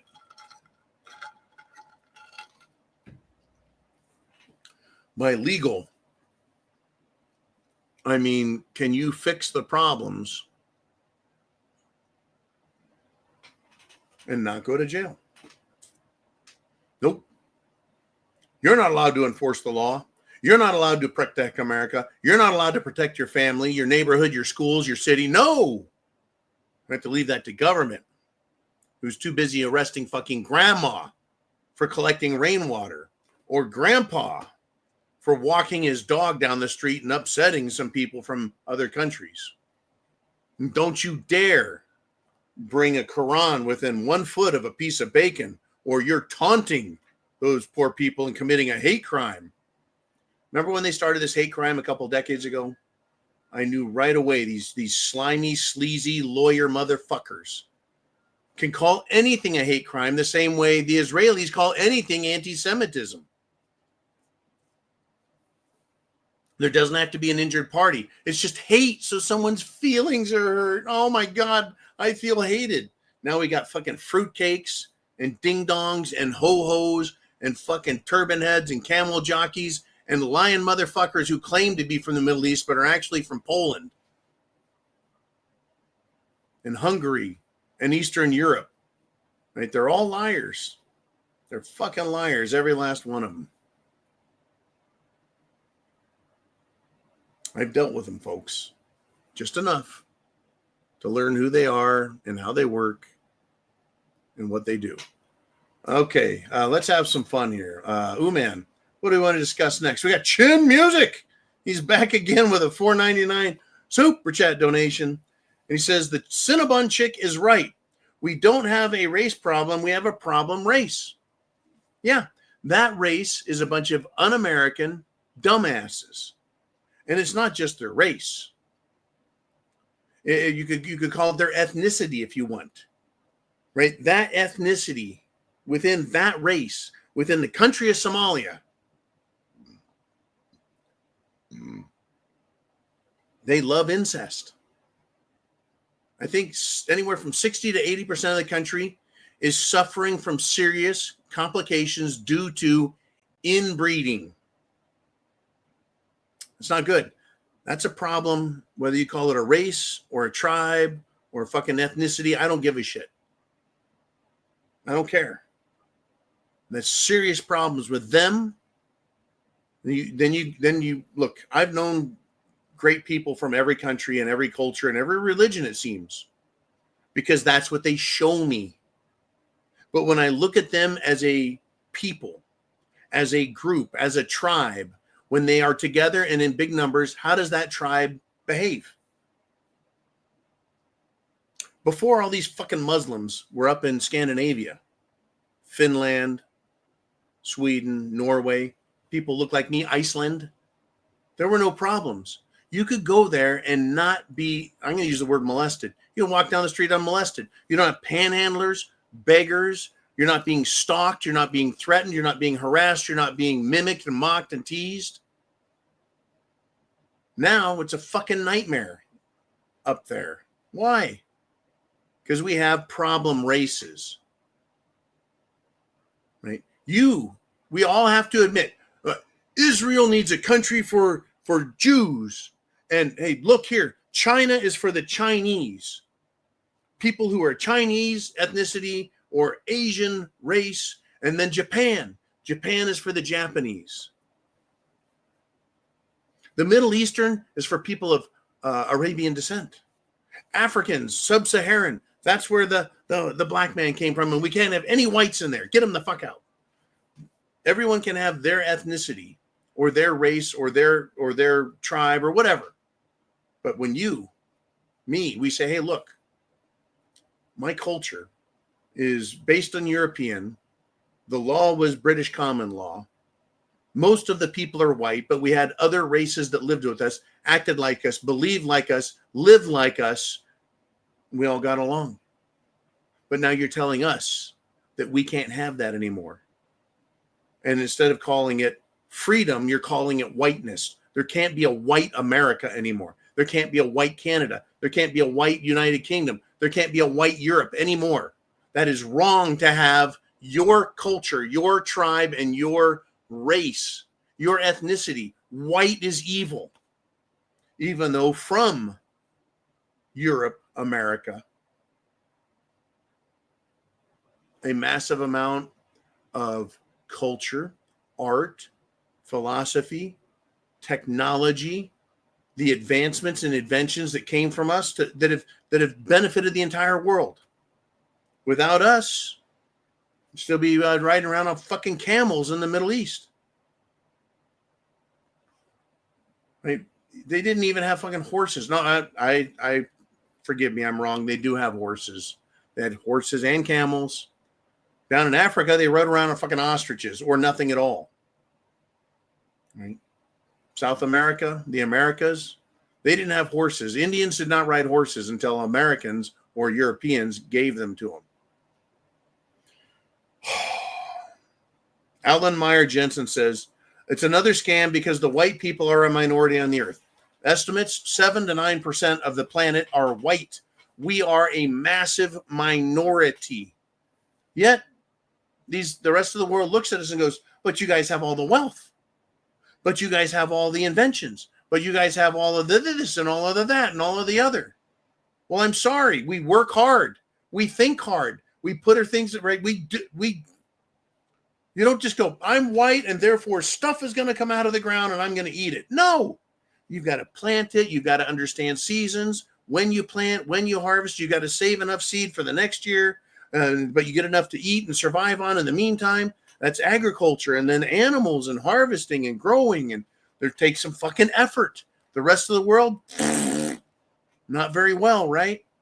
Now, I'm not going to say that with respect to food and food production, that a company like Monsanto isn't trying to poison the fucking world. I'm not going to say they're not, because a lot of people say they are. That their seed program is bullshit and it is absolutely harming everybody. But guess what? It's not just third world countries that are being harmed. It's emerging markets. It's America. It's Europe, right? These evil bastards at the very top. Guess what color they're not? They're not white. They don't claim to be white. Oh, unless they need to hide behind that color. All right, enough of my bullshit. Alan Meyer says, and they're fair and woke minority. All about that. On white people are a minority on earth. 12% facts. All right, Alan. English facts is F-A-C-T-S. We have a really goofy language when it comes to spelling. You just revealed yourself to not be an American. Anyways, it's cool. I get it. You are right. The facts are. You put down 12%. I've seen numbers as low as 7. As low as 7, because they say that census taking and population census, the counting of people, is much more difficult in emerging market countries and third world countries where huge amounts of people live out in the wilderness and nobody knows how many, so they just estimate. So it could be more or less. That's why the disparity in figures is so great between 7 and 12%. I just kind of think 9 is a good number. In any event, America is not, it's not a land that's different than any other country. It's difficult to grow food everywhere. It's difficult to raise livestock everywhere. It's difficult to mine everywhere. It's difficult to produce everywhere. It's difficult to get water everywhere. It's just you have to have a culture and an intelligence level that allows you to harness and utilize natural resources to the extent that the population can live, right, at a more comfortable level. And Europe, until it became socialist, had that standard of living. It's been going to shit ever since it accepted socialism as a way to live, because people didn't want to work hard. They just figured it would just happen naturally. That comes from not just apathy, but ignorance, thinking, and then the belief that someone else can work hard and I can benefit off of it. You know, America, Canada, very white, or at least it was. I mean, 60, 70 years ago, America was like 80% white, 90% white. I can't remember what the figure is. It was pretty damn high. Not anymore. Not anymore. Our countries are being destroyed, and it's happening intentionally. It's being not just asked for, but demanded, and then they're bribing, buying, screwing us over. These foreign influences.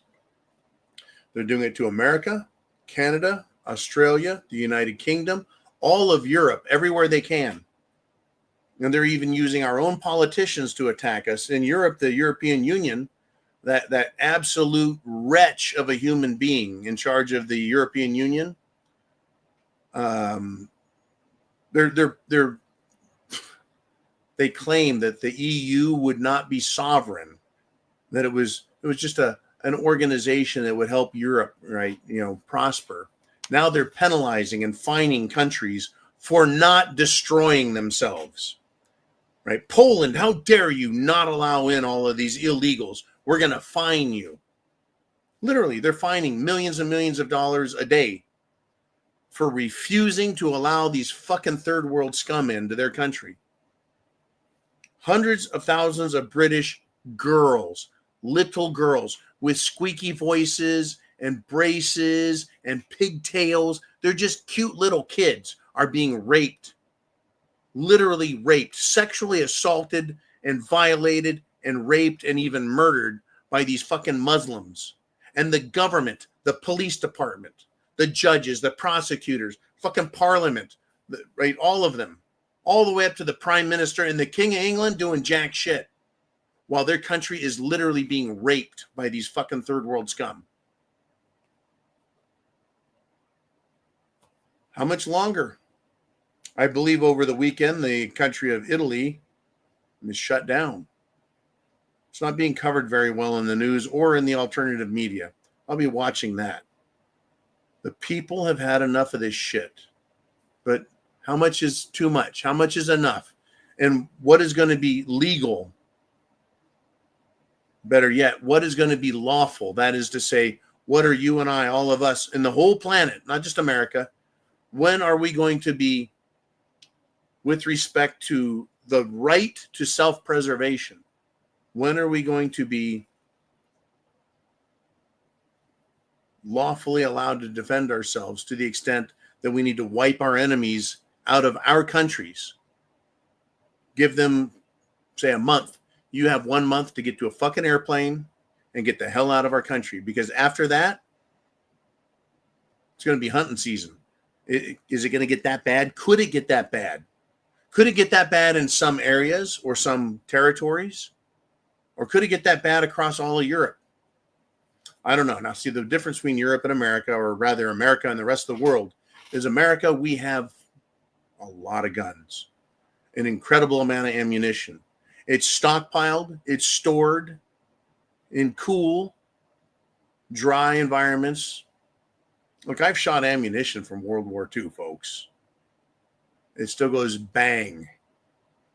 Right? That's 30-06 ammunition out of the Grand, M1 Grand. They still work. That ammunition lasts a long time. People have been stockpiling ammunition my entire life and longer. And heaven help us, and heaven help our enemies if at some point this ever fucking goes pop. It's not going to be pretty. I don't want to see it. I've been afraid my whole life, folks. I think I was about 14 when I realized that some bad shit's going to happen. And I had no idea that it would ever get as bad as it has now, and that the people would allow it. Instead, what I see is a country that has been psychologically manipulated and controlled, abused by the CIA, Mossad, MI6, mainstream media. We're under an incredible amount of psychological pressure. Psychological pressure, folks. COVID-19. Psychological pressure. Trying to scare everyone. The Jim Jones juice. The vaccine. The amount of pressure that was squeezing everybody to take that shit. I did not. People around me did not. A lot of people did not. But the pressure is real. The guilt, the threats, the fucking lies. It's not just COVID, and it's not just the vaccine, folks. It's this belief that we have to allow these foreigners in our country. It's the belief that we have to accept that their religion allows them to violate our laws, violate us as a people, our decency, our culture, our traditions, and that we have to allow them to dominate us, to ignore our laws and bring in their own. What kind of psychological abuse is being weighed and levied against us to keep us from doing what we know is right, which is putting together a posse of 1,000 Americans and just going into a town and, like a cattle drive, pushing everybody out who is not an American and into an airport and on a fucking plane and get the fuck out of here. That would solve our problems. That would solve the problems that those people caused.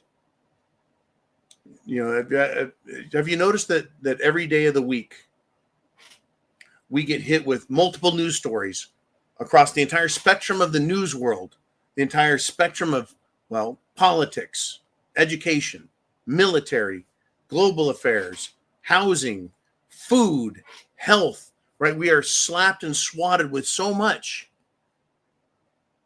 It's like being swarmed by bugs. You don't know where to swing to hit them, right? You can't get rid of them because they're just, everything is an attack. But if we got rid of, let's just say, all of the foreigners, zoom, they're out of our country. Okay, now what's the next problem? Education. Okay, everyone who's going to be in school, you have to, dress like a human being. No more colored hair. No more fucking transgenders. No more talking about it. You're going to teach reading, writing, and arithmetic. You open your mouth any other way, and we're going to have cameras in the classroom to listen to you. And if you do, you're fucking fired, right? Clean the schools out. Okay, now we don't have to worry about education or foreigners. Any religion that is not Christian, that hates America, teaches hate, encourages hate, if you can read their stuff and it says to kill the goyim or kill the infidel or right, any of that stuff, you are out of the country. Now, we've gotten rid of that. Anything we need to get rid of. I'm not saying kill the people. I'm just saying get them out of the country. Every time we get rid of this, take them out of positions of power. No communists in government. None. You want to be, if you want to have little communist dreams, you go right ahead. But you're not going to serve in government, right? Voting. You've got to be an American, born here to vote. Even naturalized citizens, I don't think should vote, much less hold office. At this point, they've proven and demonstrated they cannot handle the responsibility of being an American because they hate this fucking country. Of course, they come in and say they love it, and then as soon as they have the passport, right, they're like, yeah, fuck America, and they start. No, these are the problems we're having. This is leading us deeper and deeper into SHTF territory. This is why I say you need food, water, shelter, clothing, medicine, means of self-defense, is because of what these people are doing. These people are lovers of evil. They're lovers of Satanism.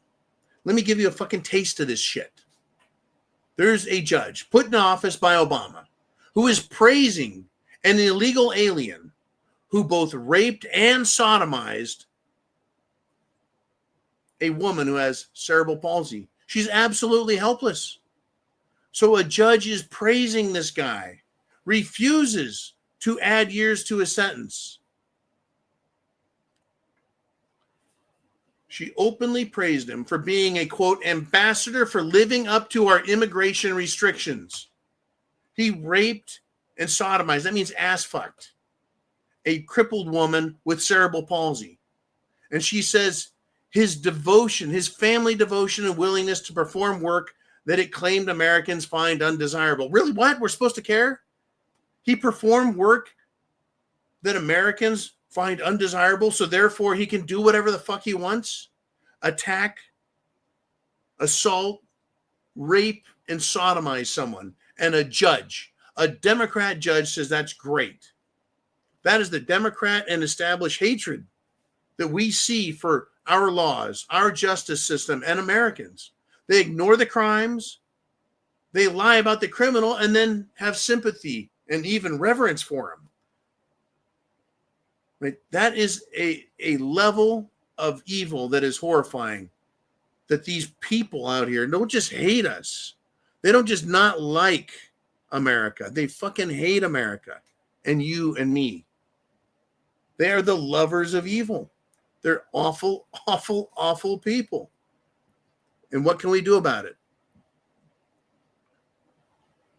Not a lot, right? There's not a lot we can do about it. Just, it's a big wow. It really is.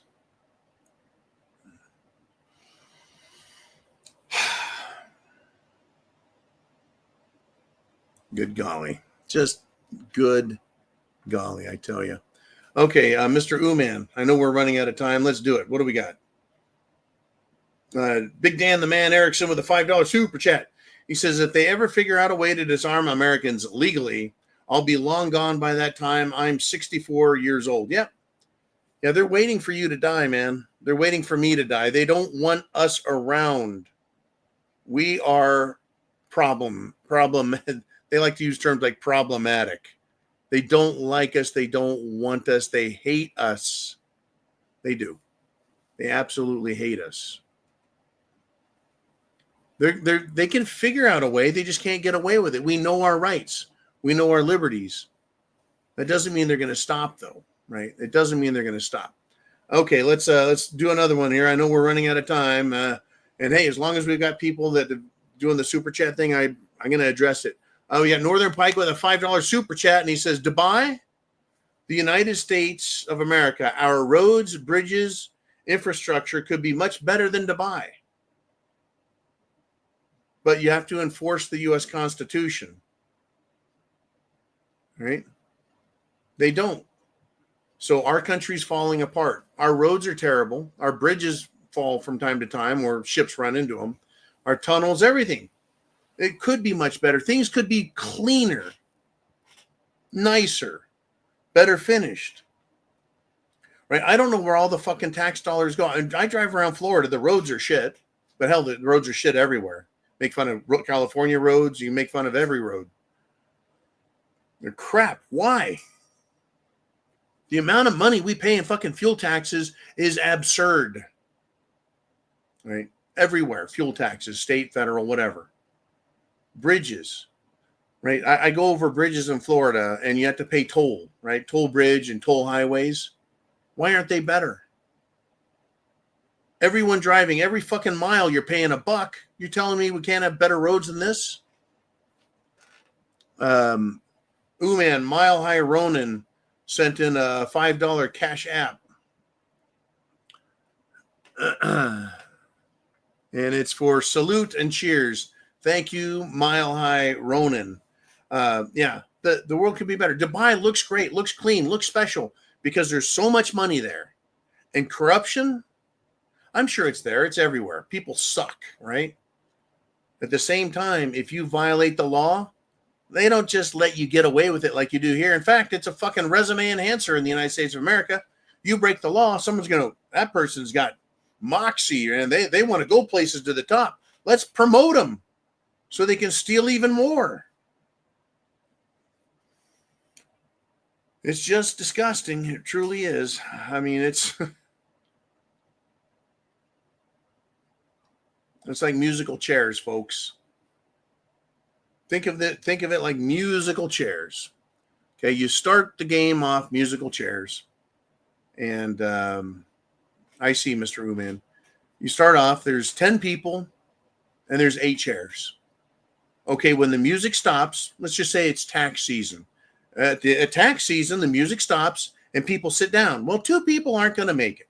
Not everyone gets to finish the game and the race as a millionaire. Right? Some people just don't get anywhere and others accelerate in advance. But what's happening is we're all walking in circles. But the government, right? The mayors, the governors, city councilmen and the legislators, the senators, the National House of Representatives, their staff, the senators, all the fucking judges, the bureaucrats and the ATF and the IRS and the FBI and the AG and the DOG and the DHS. Oh yeah, and the CIA. And DNI, how many more do we have to talk about? They're all taking the chairs for themselves. They take their own chair because they're in positions of power and authority. They take a chair, so they get to be in the Millionaires Club. They get to win. They get to finish first. But by taking all that money away from everyone else, we don't win. Not only that, they take so much money that the fucking highways are shit. Cities look like crap. The buildings look old and shitty. The streets, the sidewalks. You look at Dubai, you look at some of these countries, and they are pristine. They look like someone just took the cellophane off the wrapper. They're brand fucking new. It's amazing. Why? I used to think America, and there's no other cities like our American cities. I look at Dubai, I look at Tokyo, I look at a lot of cities. In China, their cities are fabulous. Well planned, laid out, executed nicely. But the system's corrupt, right? Our cities don't look great, don't look amazing. They're fucking ravaged because of these scumbags in charge.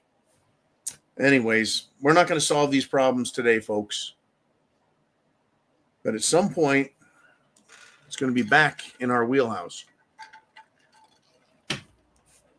All right, Mr. Uman, what's up? Who's up? We got Jay Maskinis, Big John with a $3 super chat donation. And he has a humorous statement here, and that's the disclaimer. At this point, I would not absolutely rule out the possibility that hordes of zombies could be total experts in deploying satellites and high-tech drone swarms.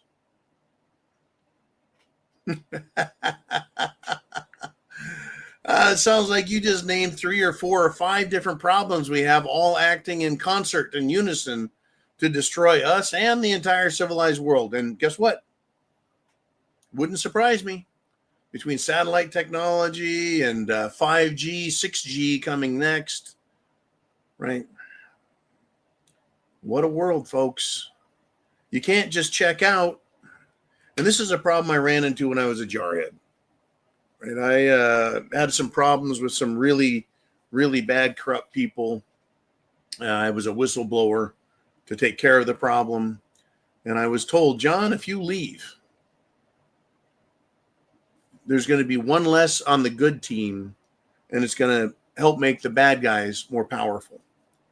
This came from a staff sergeant named Anderson. So I can say his name and not expose who he is because it's a relatively common name. He's a hell of a nice guy. I used to see him quite a bit down in, was it S4? Anyways, Anderson, Staff Sergeant Anderson, nice guy.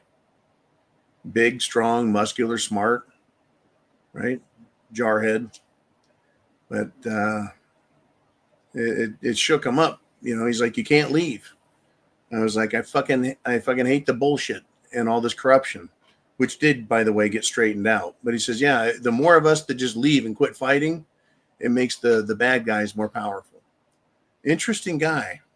Anyways, I'll leave it at that. Mr. Uman, who's up next? We're past 2 hours. It's Blue Cord Devil, and he's back with another $50 super chat, and he's calling for peace and prayers and an 18-year scotch while we're at it.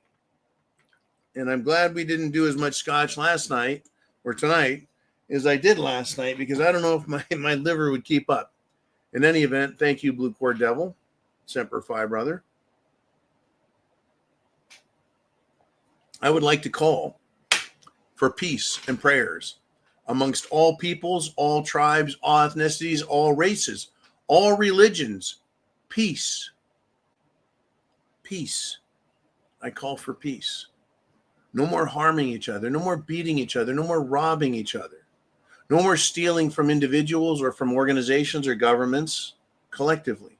No more harming others. No more corrupting others and corrupting children and corrupting our systems. None of that. Blue Cord Devil says, John, Jolene, Uman, and everyone else, watch your 6. Stay calm, stay armed. We have to stay calm and stay armed and watch our 6, because the prayer I just called for, the peace between peoples and religions and a call for fairness and fair play and decency, it is only going to be adhered to by people who are good. Because those people that are evil, that believe they're superior or better or capable, or they won't get caught, or their God will forgive them for screwing other people over by choking a chicken. Right? They just don't care. They couldn't give a shit. In fact, if you act like a peace-loving person, they'll just take advantage of you. Big Dan the Man with a $20 super chat. He says, remember when you were like 10 years old? You didn't even know any political stuff. All you wanted to do is ride your bicycle and play sports. Those were the days. I miss those sane times. I do remember that. I do remember. I loved to play in 4th grade, 10 years old, soccer. I was good at soccer. Kickball, football, played Little League baseball. That's all I cared about. Girls were kind of not even on the radar at that age yet. Right? That's it. It was easy. I'd come home from school and Mom would say, well, what'd you do today? I go, Mom, I scored 2 touchdowns, did an interception, and got an A and a B on my tests, right? Tell her about the school, but now all I want to do is play, goof around, have fun. It was easy. There was nothing to worry about. I wasn't worried about in the United States of America. In our American culture, with our American religion, our American laws, surrounded by Americans, I had nothing to fear.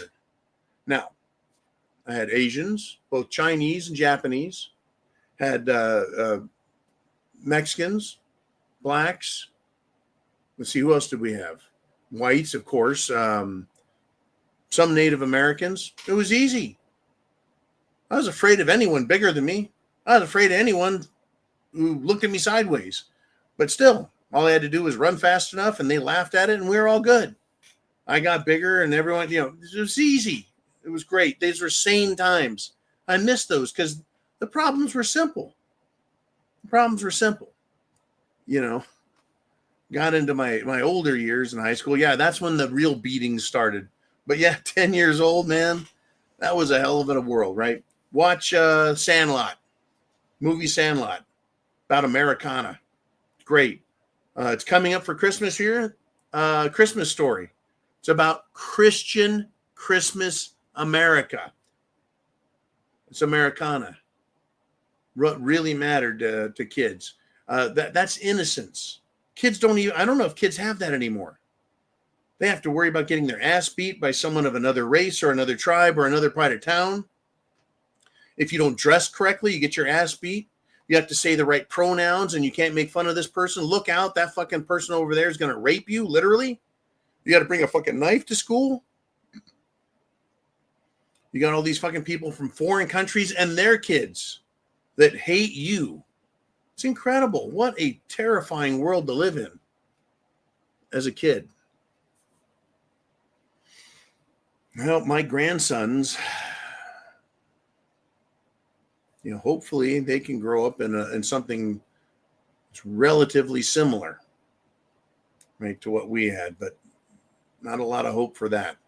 They're going to have to grow up and be fighters. Mr. Uman, are we done for the day?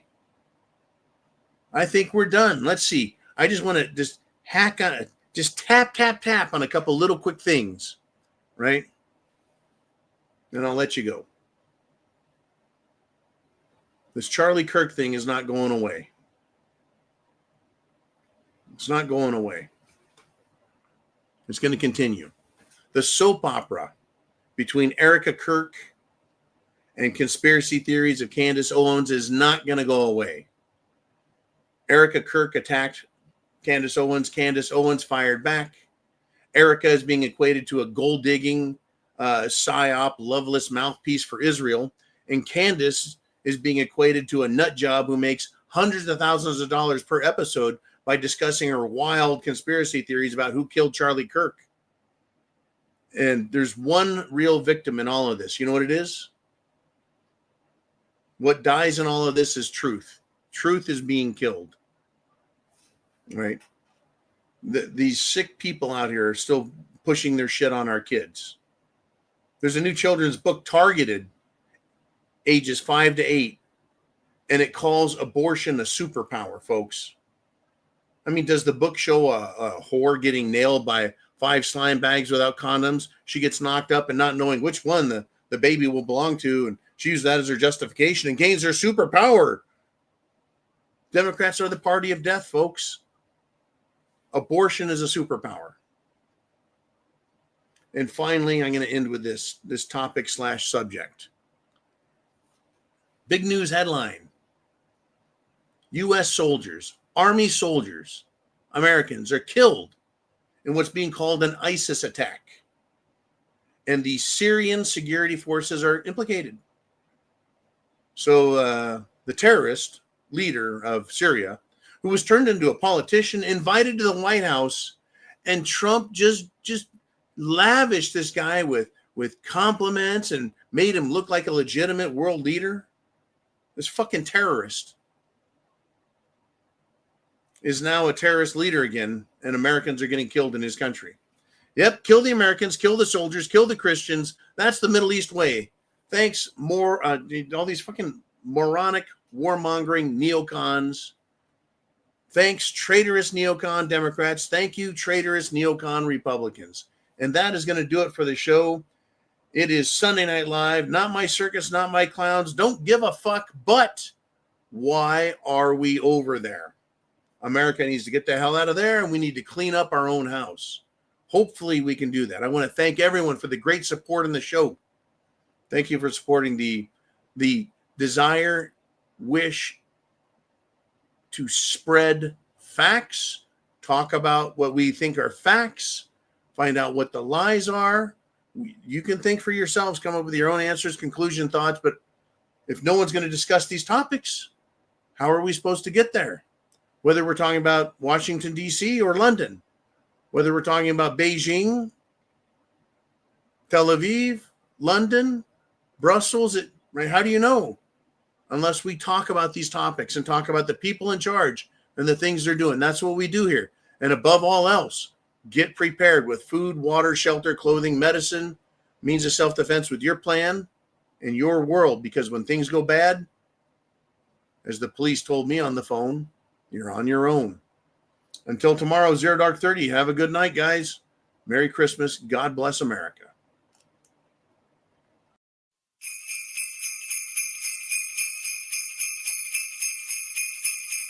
Ho, ho, ho, ho, ho.